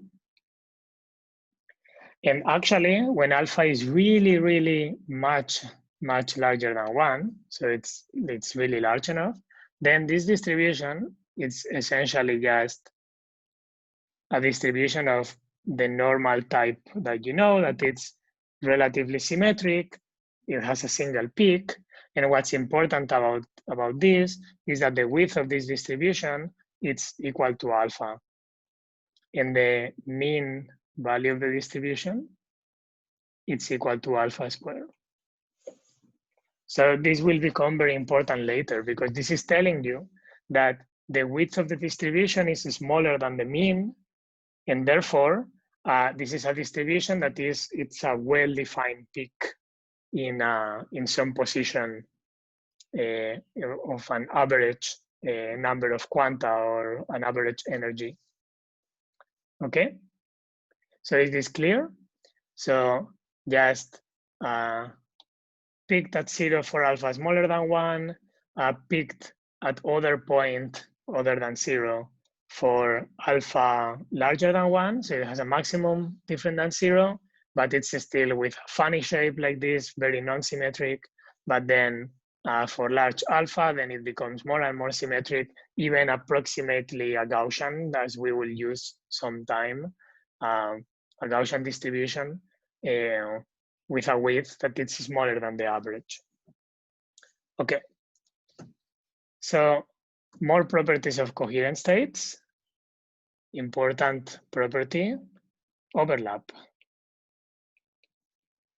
So I could kind of ask you, what do you think about this? And then you let me know, but I'm sure that you all know by now that coherent states, are they orthogonal or not?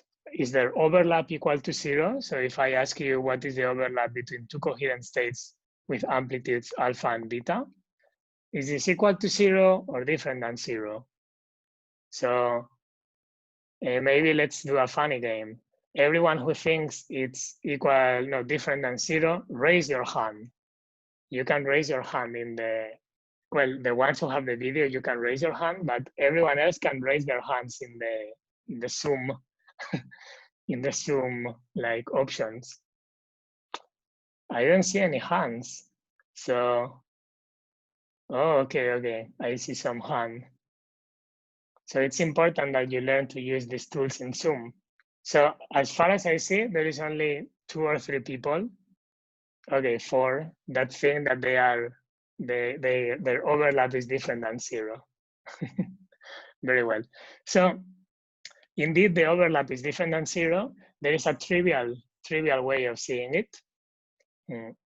And the trivial way of seeing it is that we have already shown last week that the overlap between two states in the Hilbert space, that's equivalent to the overlap between their Gaussian, between their Wigner functions, right? And two coherent states that have positive, both of them have positive Wigner functions, then when you overlap them, okay, they will overlap to non-zero, especially because these Gaussian functions, they do not decay to 0 until they go to infinity. So therefore, no matter how far away you put them, the overlap is never 0. However, it can be exponentially small. And this is what we are going to show right now. So in particular, what we are going to use is something very simple. First of all, I'm sure that you understand that the dagger of D, so D dagger, so the dagger of the displacement operator, being a unitary operator, this is equal to the displacement of minus alpha. This is also very intuitive. So doing a displacement of alpha and then doing a displacement of minus alpha cancels the displacement. So then the inverse or the dagger of D has to be D of minus alpha. This is just like it happens with translations in real space and so on. So therefore, this expression here is just equal to D of minus alpha, D of beta, and expectation value in the vacuum state. However, now we have another property that you can also prove very easily from this disentangling form of the BCH lemma, which is that when you compose two displacements, similarly to what happens when you compose two translations in real space, you get just the combined displacement, but with a phase factor. And this phase factor is just equal to the imaginary part of alpha 1 times alpha 2 star. Okay? As I said, you can prove this very easily with this disentangling form of the BCH lemma. And therefore, you see that these things together just tell you that these two displacements together, they are just the displacement of alpha or beta minus alpha, okay? And then here you have the matrix element 0, 0 of the displacement operator.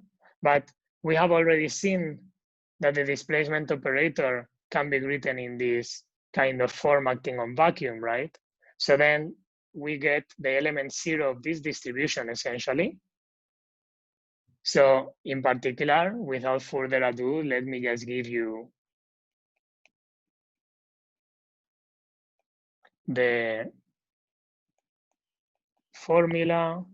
We get this thing here. Okay.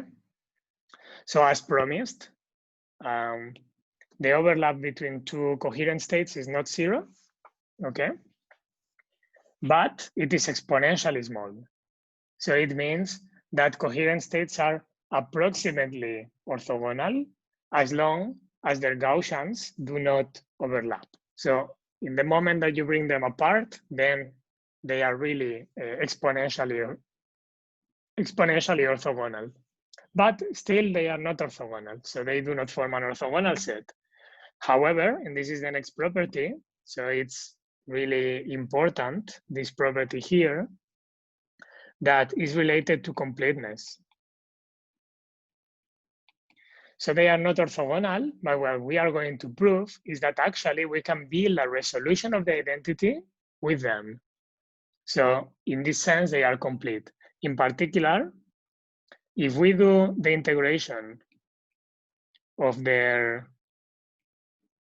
projectors, this will be proportional to the identity. And in particular, if we divide by pi, so this pi factor, then this specific thing, so the integration over all the projectors of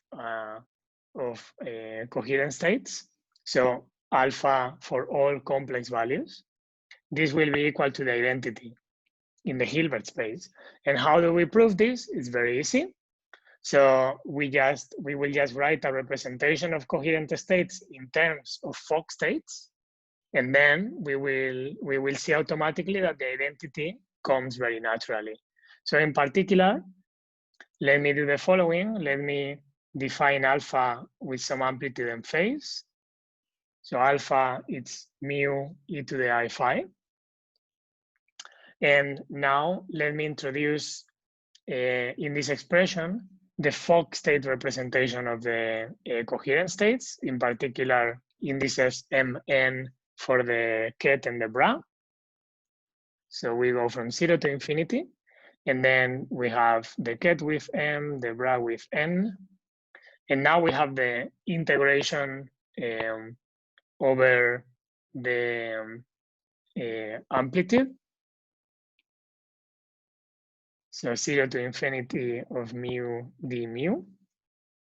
Then we have things related to the amplitude. So I just remind you very quickly of the expression of the amplitude of coherent states in the Fock state basis. You see that we have in here the exponential of the amplitude square. And then in here we have the amplitude to the n and divided n factorial. So then this will automatically give you something of this type, e to the mu square, then mu n plus n divided square root of n factorial n factorial. And then finally, we have the integration over the phase. And I put the pi factor in here, which looks like this. Because the ket has e to the I phi m, but the bra has e to the minus I phi n, because you have to do the dagger. Now, I will not surprise you if I tell you that this integral here is just equal to 2 times the Kronecker delta, okay? So if the exponent of the exponential is not 0, you are essentially just integrating over the whole periodic function, so then it's 0. But if the exponential has a 0 exponent, then you have the integral over 1. So the integral over the full 2 pi of 1, that gives you 2 pi, and then divided by pi, it gives you a 2. So then, in other words, m has to be equal to n for this to be different than 0, and when it is different than 0, it is equal to 2. And then this leaves us with a very simple expression because m is equal to n. So then now we can do the sum from 0 to infinity of n. And all that is left is just the integral over the magnitude mu. So this is written like this: 2 divided n factorial, integration from 0 to infinity, d mu, exponential of minus mu square, mu to n plus 1. But now this integral, it's a very simple integral. I don't know if it looks threatening to you, but if it does, just go to the lecture notes and you will see that it's completely trivial to find it from knowing just the Gaussian integral with a little trick that is very used in integration. So please use it. I mean, go to the lecture notes and check it carefully. And because this is a trick that you can use in quantum, in physics all the time. And you will see that this integration is just equal to 1. So then automatically we see that this sum of projectors is actually exactly equal to the sum of the Fock states, of the Fock state projectors. But the sum of the Fock state projectors, because they are the eigenstates of our self-adjoint operators, they are actually equal to the identity. So this thing is equal to the identity in the Hilbert space. Okay? So this is kind of amazing because I think it might be the first example that you see of a set of vectors in a vector space, or in this case, in a Hilbert space, infinite dimensional, that are not orthogonal. So they have non-zero overlap, but they can expand. So they can span the vector space, and in particular, they can span any vectors or any operators, any representations of this in the Hilbert space. So the fact that they are not orthogonal, what it means is that they form an overcomplete basis. So let me write it down. So coherent states, they form an overcomplete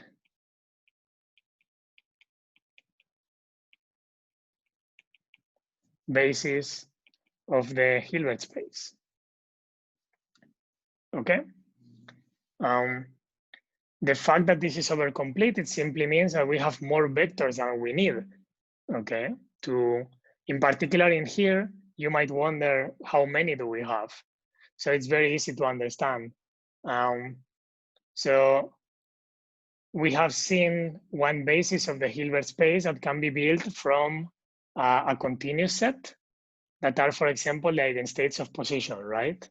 So the eigenstates of position, they form a basis of the Hilbert space, a generalized basis, because they are not vectors contained in the Hilbert space, but they form a basis and they can be delta normalized and all these properties, meaning that they are orthogonal. So two vectors with different eigenvalue of the position operator, they have zero overlap. So they have a zero inner product.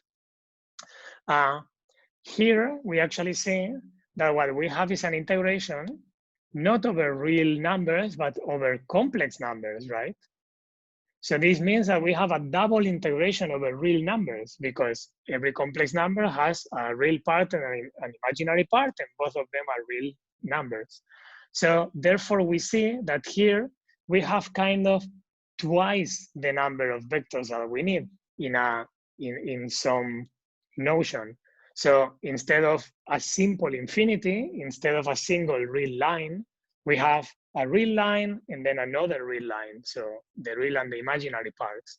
So this is kind of interesting just to think about it in that way. We have many extra states. So this is an over-complete basis. And it's not like you can remove only one vector and then you get a basis of the Hilbert space.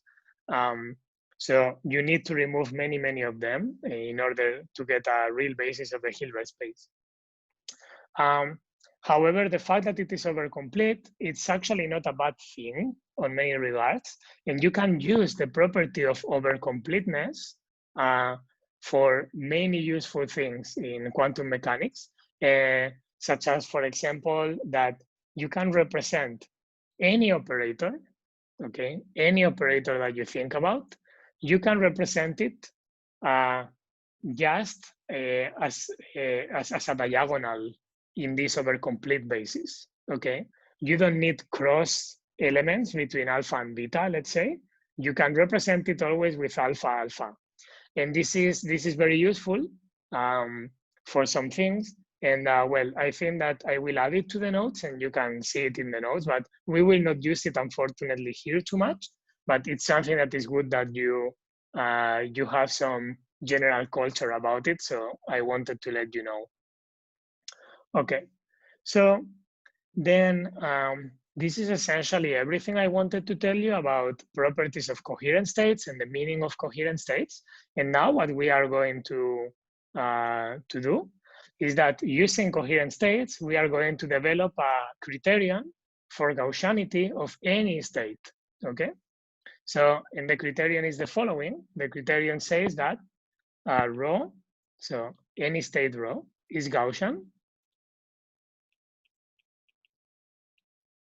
if and only if the expectation value of the state, it's very weird. We are taking the expectation value of a state, okay? In the coherent state basis, so in the in a coherent state, generic coherent state nu, it's equal to the exponential of some function of nu. So this is always possible to write it that way, with, so as I said, nu, it's a coherent state. And most importantly, f of nu is at most quadratic in nu. So at most is order nu square. Okay.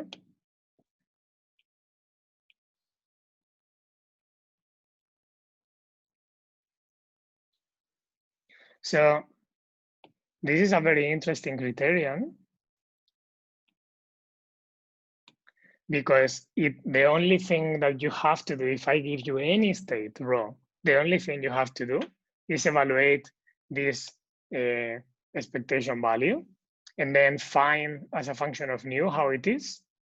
And if it can be written as the exponential of a quadratic form of nu, then you are done. You know that your state is Gaussian. And we will use this for thermal states, for example. So the proof is very simple and it's instructive to actually go through it because you will see the nice thing of using the resolution of the identity of coherent states. And the proof is the following.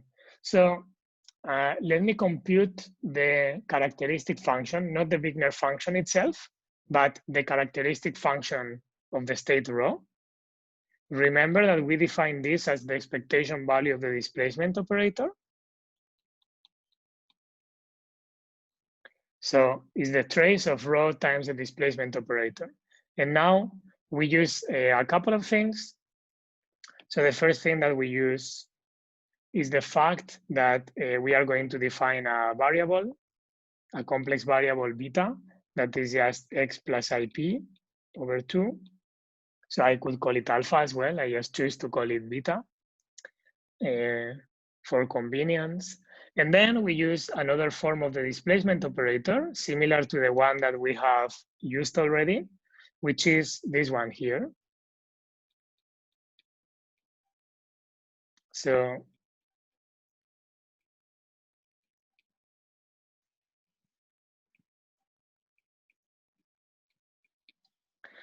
using again the disentangling theorem, the disentangling BCH lemma, you can also prove very easily that you can disentangle the exponential, so break the exponential in two, but with a on this side and a dagger on the other side. So remember that in the previous expression that we used, that it's here, we wrote it with a on the right and a dagger on the left. So now I'm saying that you can do the opposite. So you can write it with a dagger on the right and a on the left. And the only thing that changes is the commutator that gets a minus sign. So you get here the plus instead of the minus that we had before. So we will use this form because it's very convenient for the following reason. So first of all, if we just insert this in here, you see that I can bring this exponential that is on the right, I can bring it to the left using the cyclic property of the trace. And in particular, I can rewrite this as the following. So this is the exponential of beta squared over 2. This is outside the trace because it's just a number. And then we get here the trace of the right part that I bring to the left. So beta A dagger, then rho, and then minus beta star A. Okay? Nothing special. And now what I do, it's something very simple. I just introduce in here. So I introduce, for example, in here, a resolution of the identity. Sorry, I will use new.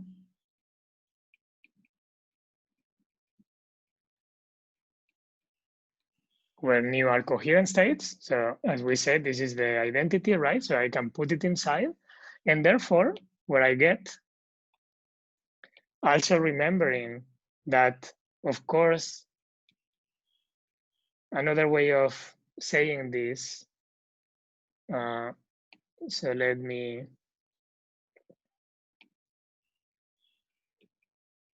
so the trace of the integration, let me maybe write it this way. The integration over nu of the trace of any operator. So first the projectors nu, and then any operator A. Okay. Remember the property that we already saw, that the trace of a projector times an operator is just the expectation value of the projector in the state of the projector. So then this is equal to this. Sorry.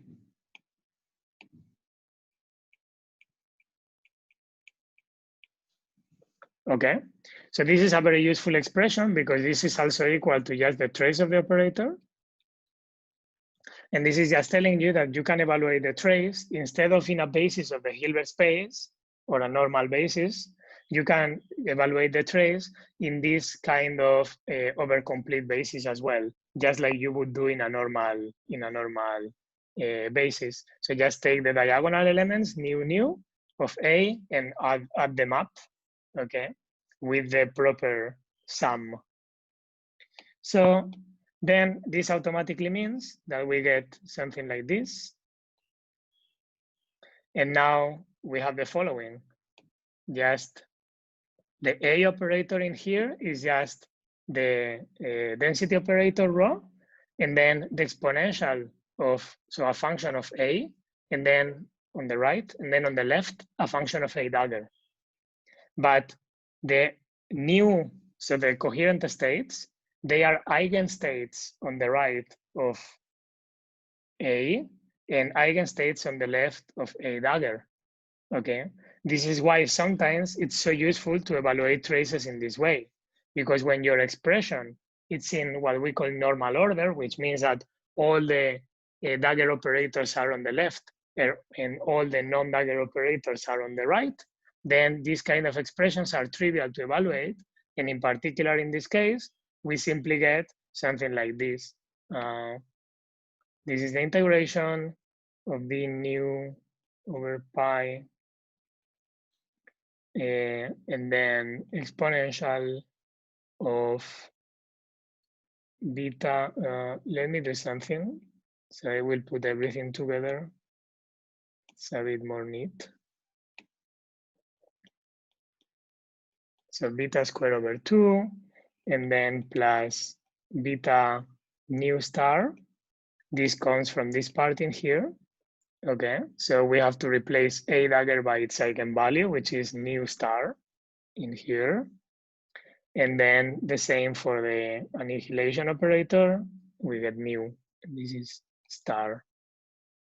Okay, and then we get mu, rho, nu.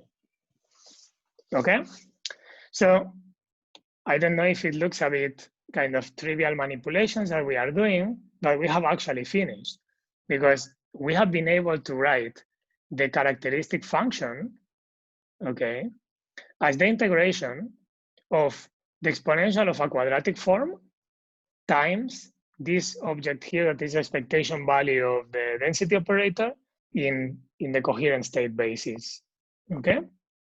But now, if we want the state to be Gaussian, this means that the Wigner function has to be Gaussian. And the Wigner function is just the Fourier transform of the characteristic function. So if we want the Wigner function to be Gaussian, the characteristic function has to be Gaussian itself. And this can only be Gaussian if this thing in here is the quadratic, so it's the exponential of a quadratic form. If this is not the exponential of a quadratic form, this integral will not be an exponential. And therefore, so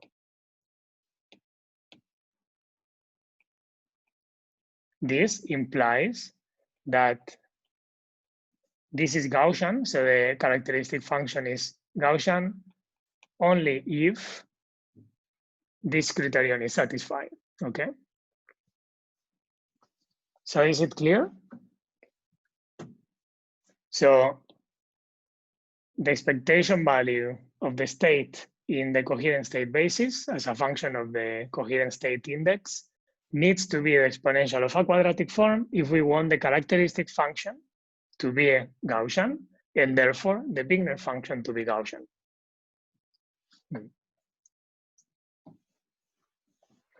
Okay, and then now, so unless there is any question about this, so I see a hand that is still raised, but I think that this is from the question that I raised before, right? Otherwise, you know that to ask, you just unmute yourself and say whatever you want to say. Okay. So then, to finish today, I want to tell you something that is actually super deep, and it's about the connection between quantum and classical physics and how coherent states are the best bridge between these two different visions of physics, of nature. And in particular, let me just first point out the differences. What are the main differences between quantum and classical physics? So we have already discussed that there are two main differences. So the first one, at least regarding the harmonic oscillator. So the first one is that in quantum physics, energy is quantized. Okay. While in classical physics, energy is continuous.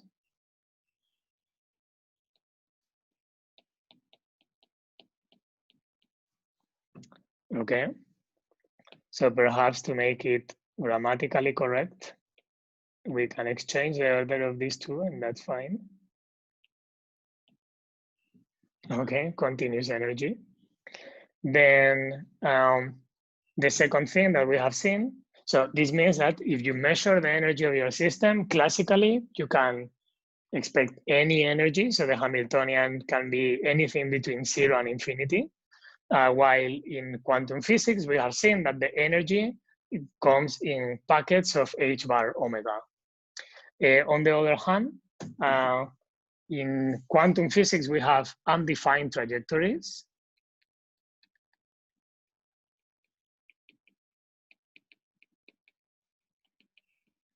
So of course, I mean trajectories in phase space, while in classical physics, sorry, we already saw that we have actually well-defined trajectories.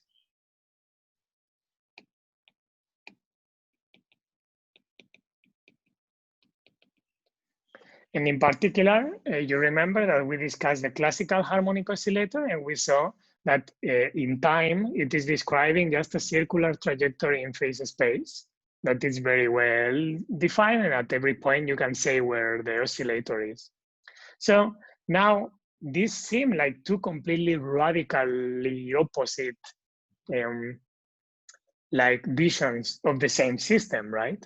So how is it possible that we have been treating all the time harmonic oscillators in this way, okay, this classical way, when now we understand that everything was wrong and this is the right thing? And they seem completely contradictory, these two visions, like either energy is quantized or is continuous, and either trajectories are defined or they are not defined. So now the question is, can we reconcile these two? So is there any way of having a reconciliation between them? And we will show now very easily. So we show that indeed this is true, so they can be reconciled with coherent states of large amplitude.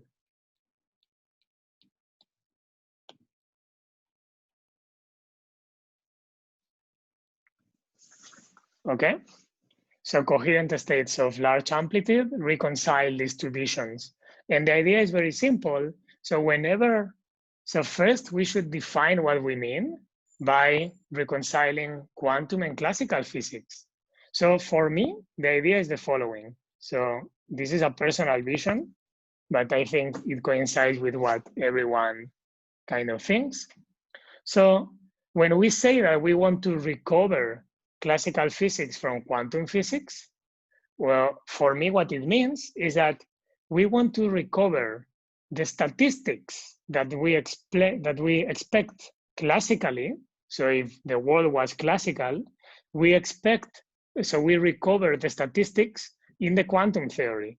So we want to find a quantum mechanical state or a set of quantum mechanical states for which the predictions for the statistics of experiments are exactly the statistics that you expect classically.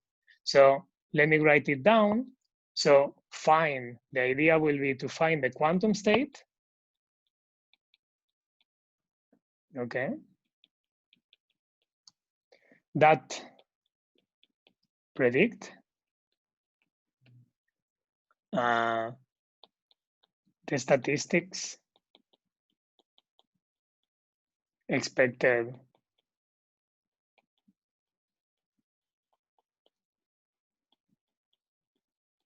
classically. Okay, so this is all. Then let's proceed first on how coherent states actually achieve this for classical trajectories.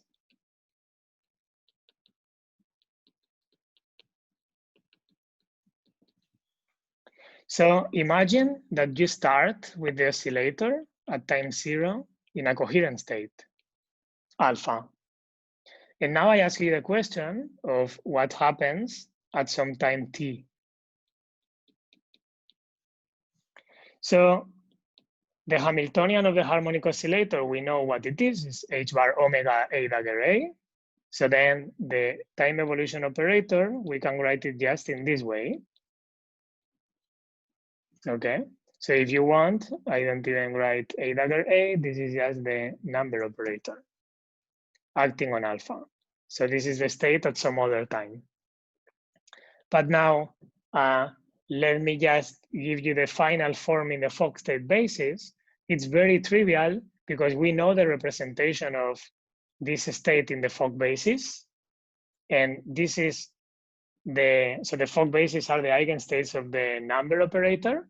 It's very easy to apply this expression to the Fock basis expansion of alpha, and you will get something that is very simple, that is, it looks like this. So it's like this, alpha squared over 2, and now in here, we get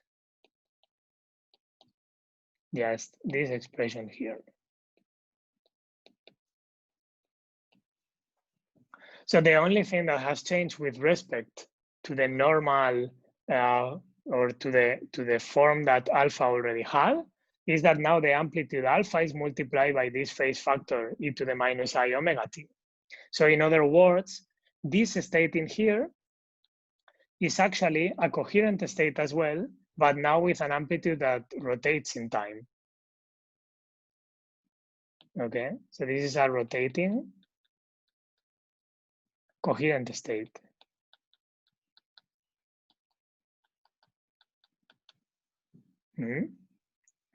And so then now I could ask you the following. So I could ask you, okay, how about the expectation value of A? How does it evolve in time? So because this is a coherent state itself, the expectation value in here, and A is an eigenstate, sorry, the coherent state is an eigenstate of A, this is just equal to the coherent state amplitude. So we have here e to the minus I omega t alpha.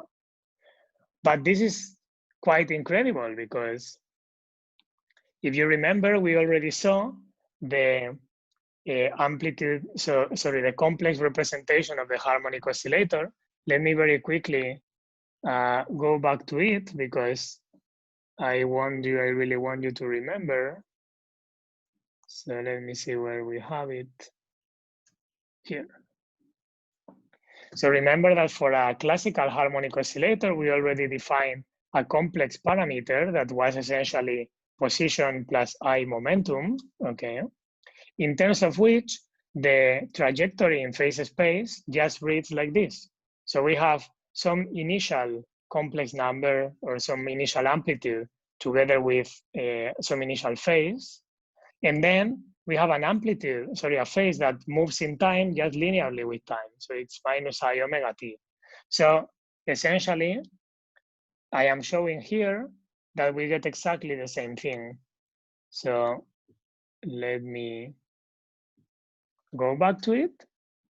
And essentially what I'm saying is that here we get in the phase space of P and X, maybe let me make it a bit bigger. So in this phase space, we simply get the following. So starting at some point,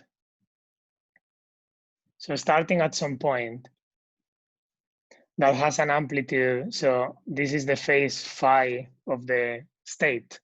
So as usual, I will say that alpha is equal to mu e to the I phi. Then this is phi and this is mu.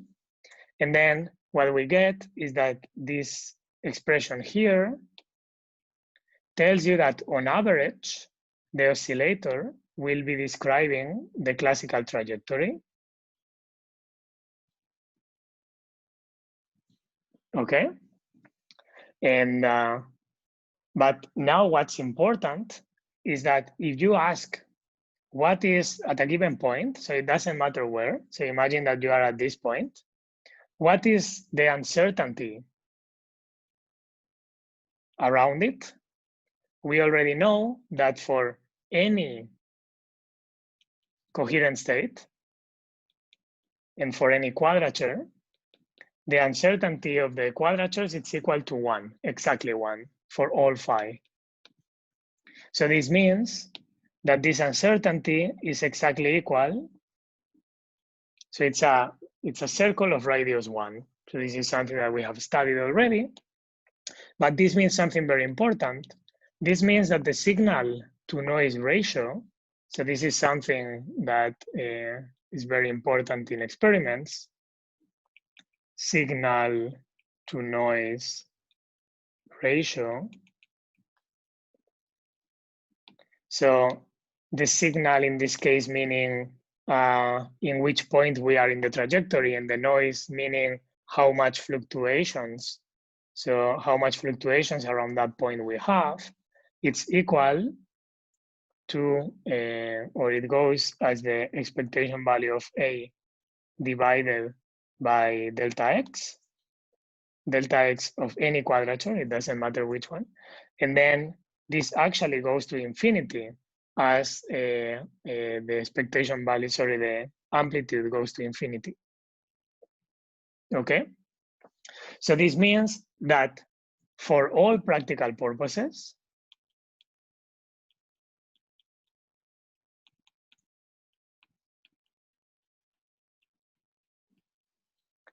if we perform measurements of position and momentum, we will recover the classical trajectory.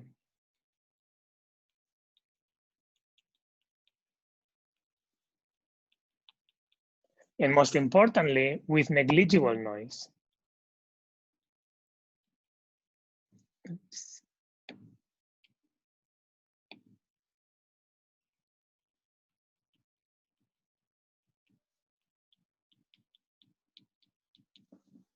So let me phrase it in a slightly different way. This essentially is another way of saying it is that quantum noise, when you are in a coherent state, becomes irrelevant compared to other sources of noise that you will have in your experiment, because experiments are not perfect, when the amplitude of the coherent state is large enough. So when it is very large, then the noise, the quantum noise properties, so this blurriness of trajectories are irrelevant when you are in a coherent state of large amplitude, okay? So since it's already 3:40, I don't want to take more time of you. So I will show you how coherent states also reconcile you with the second part, which is energy quantization, okay, and continuous energy of classical physics. I will do it next week.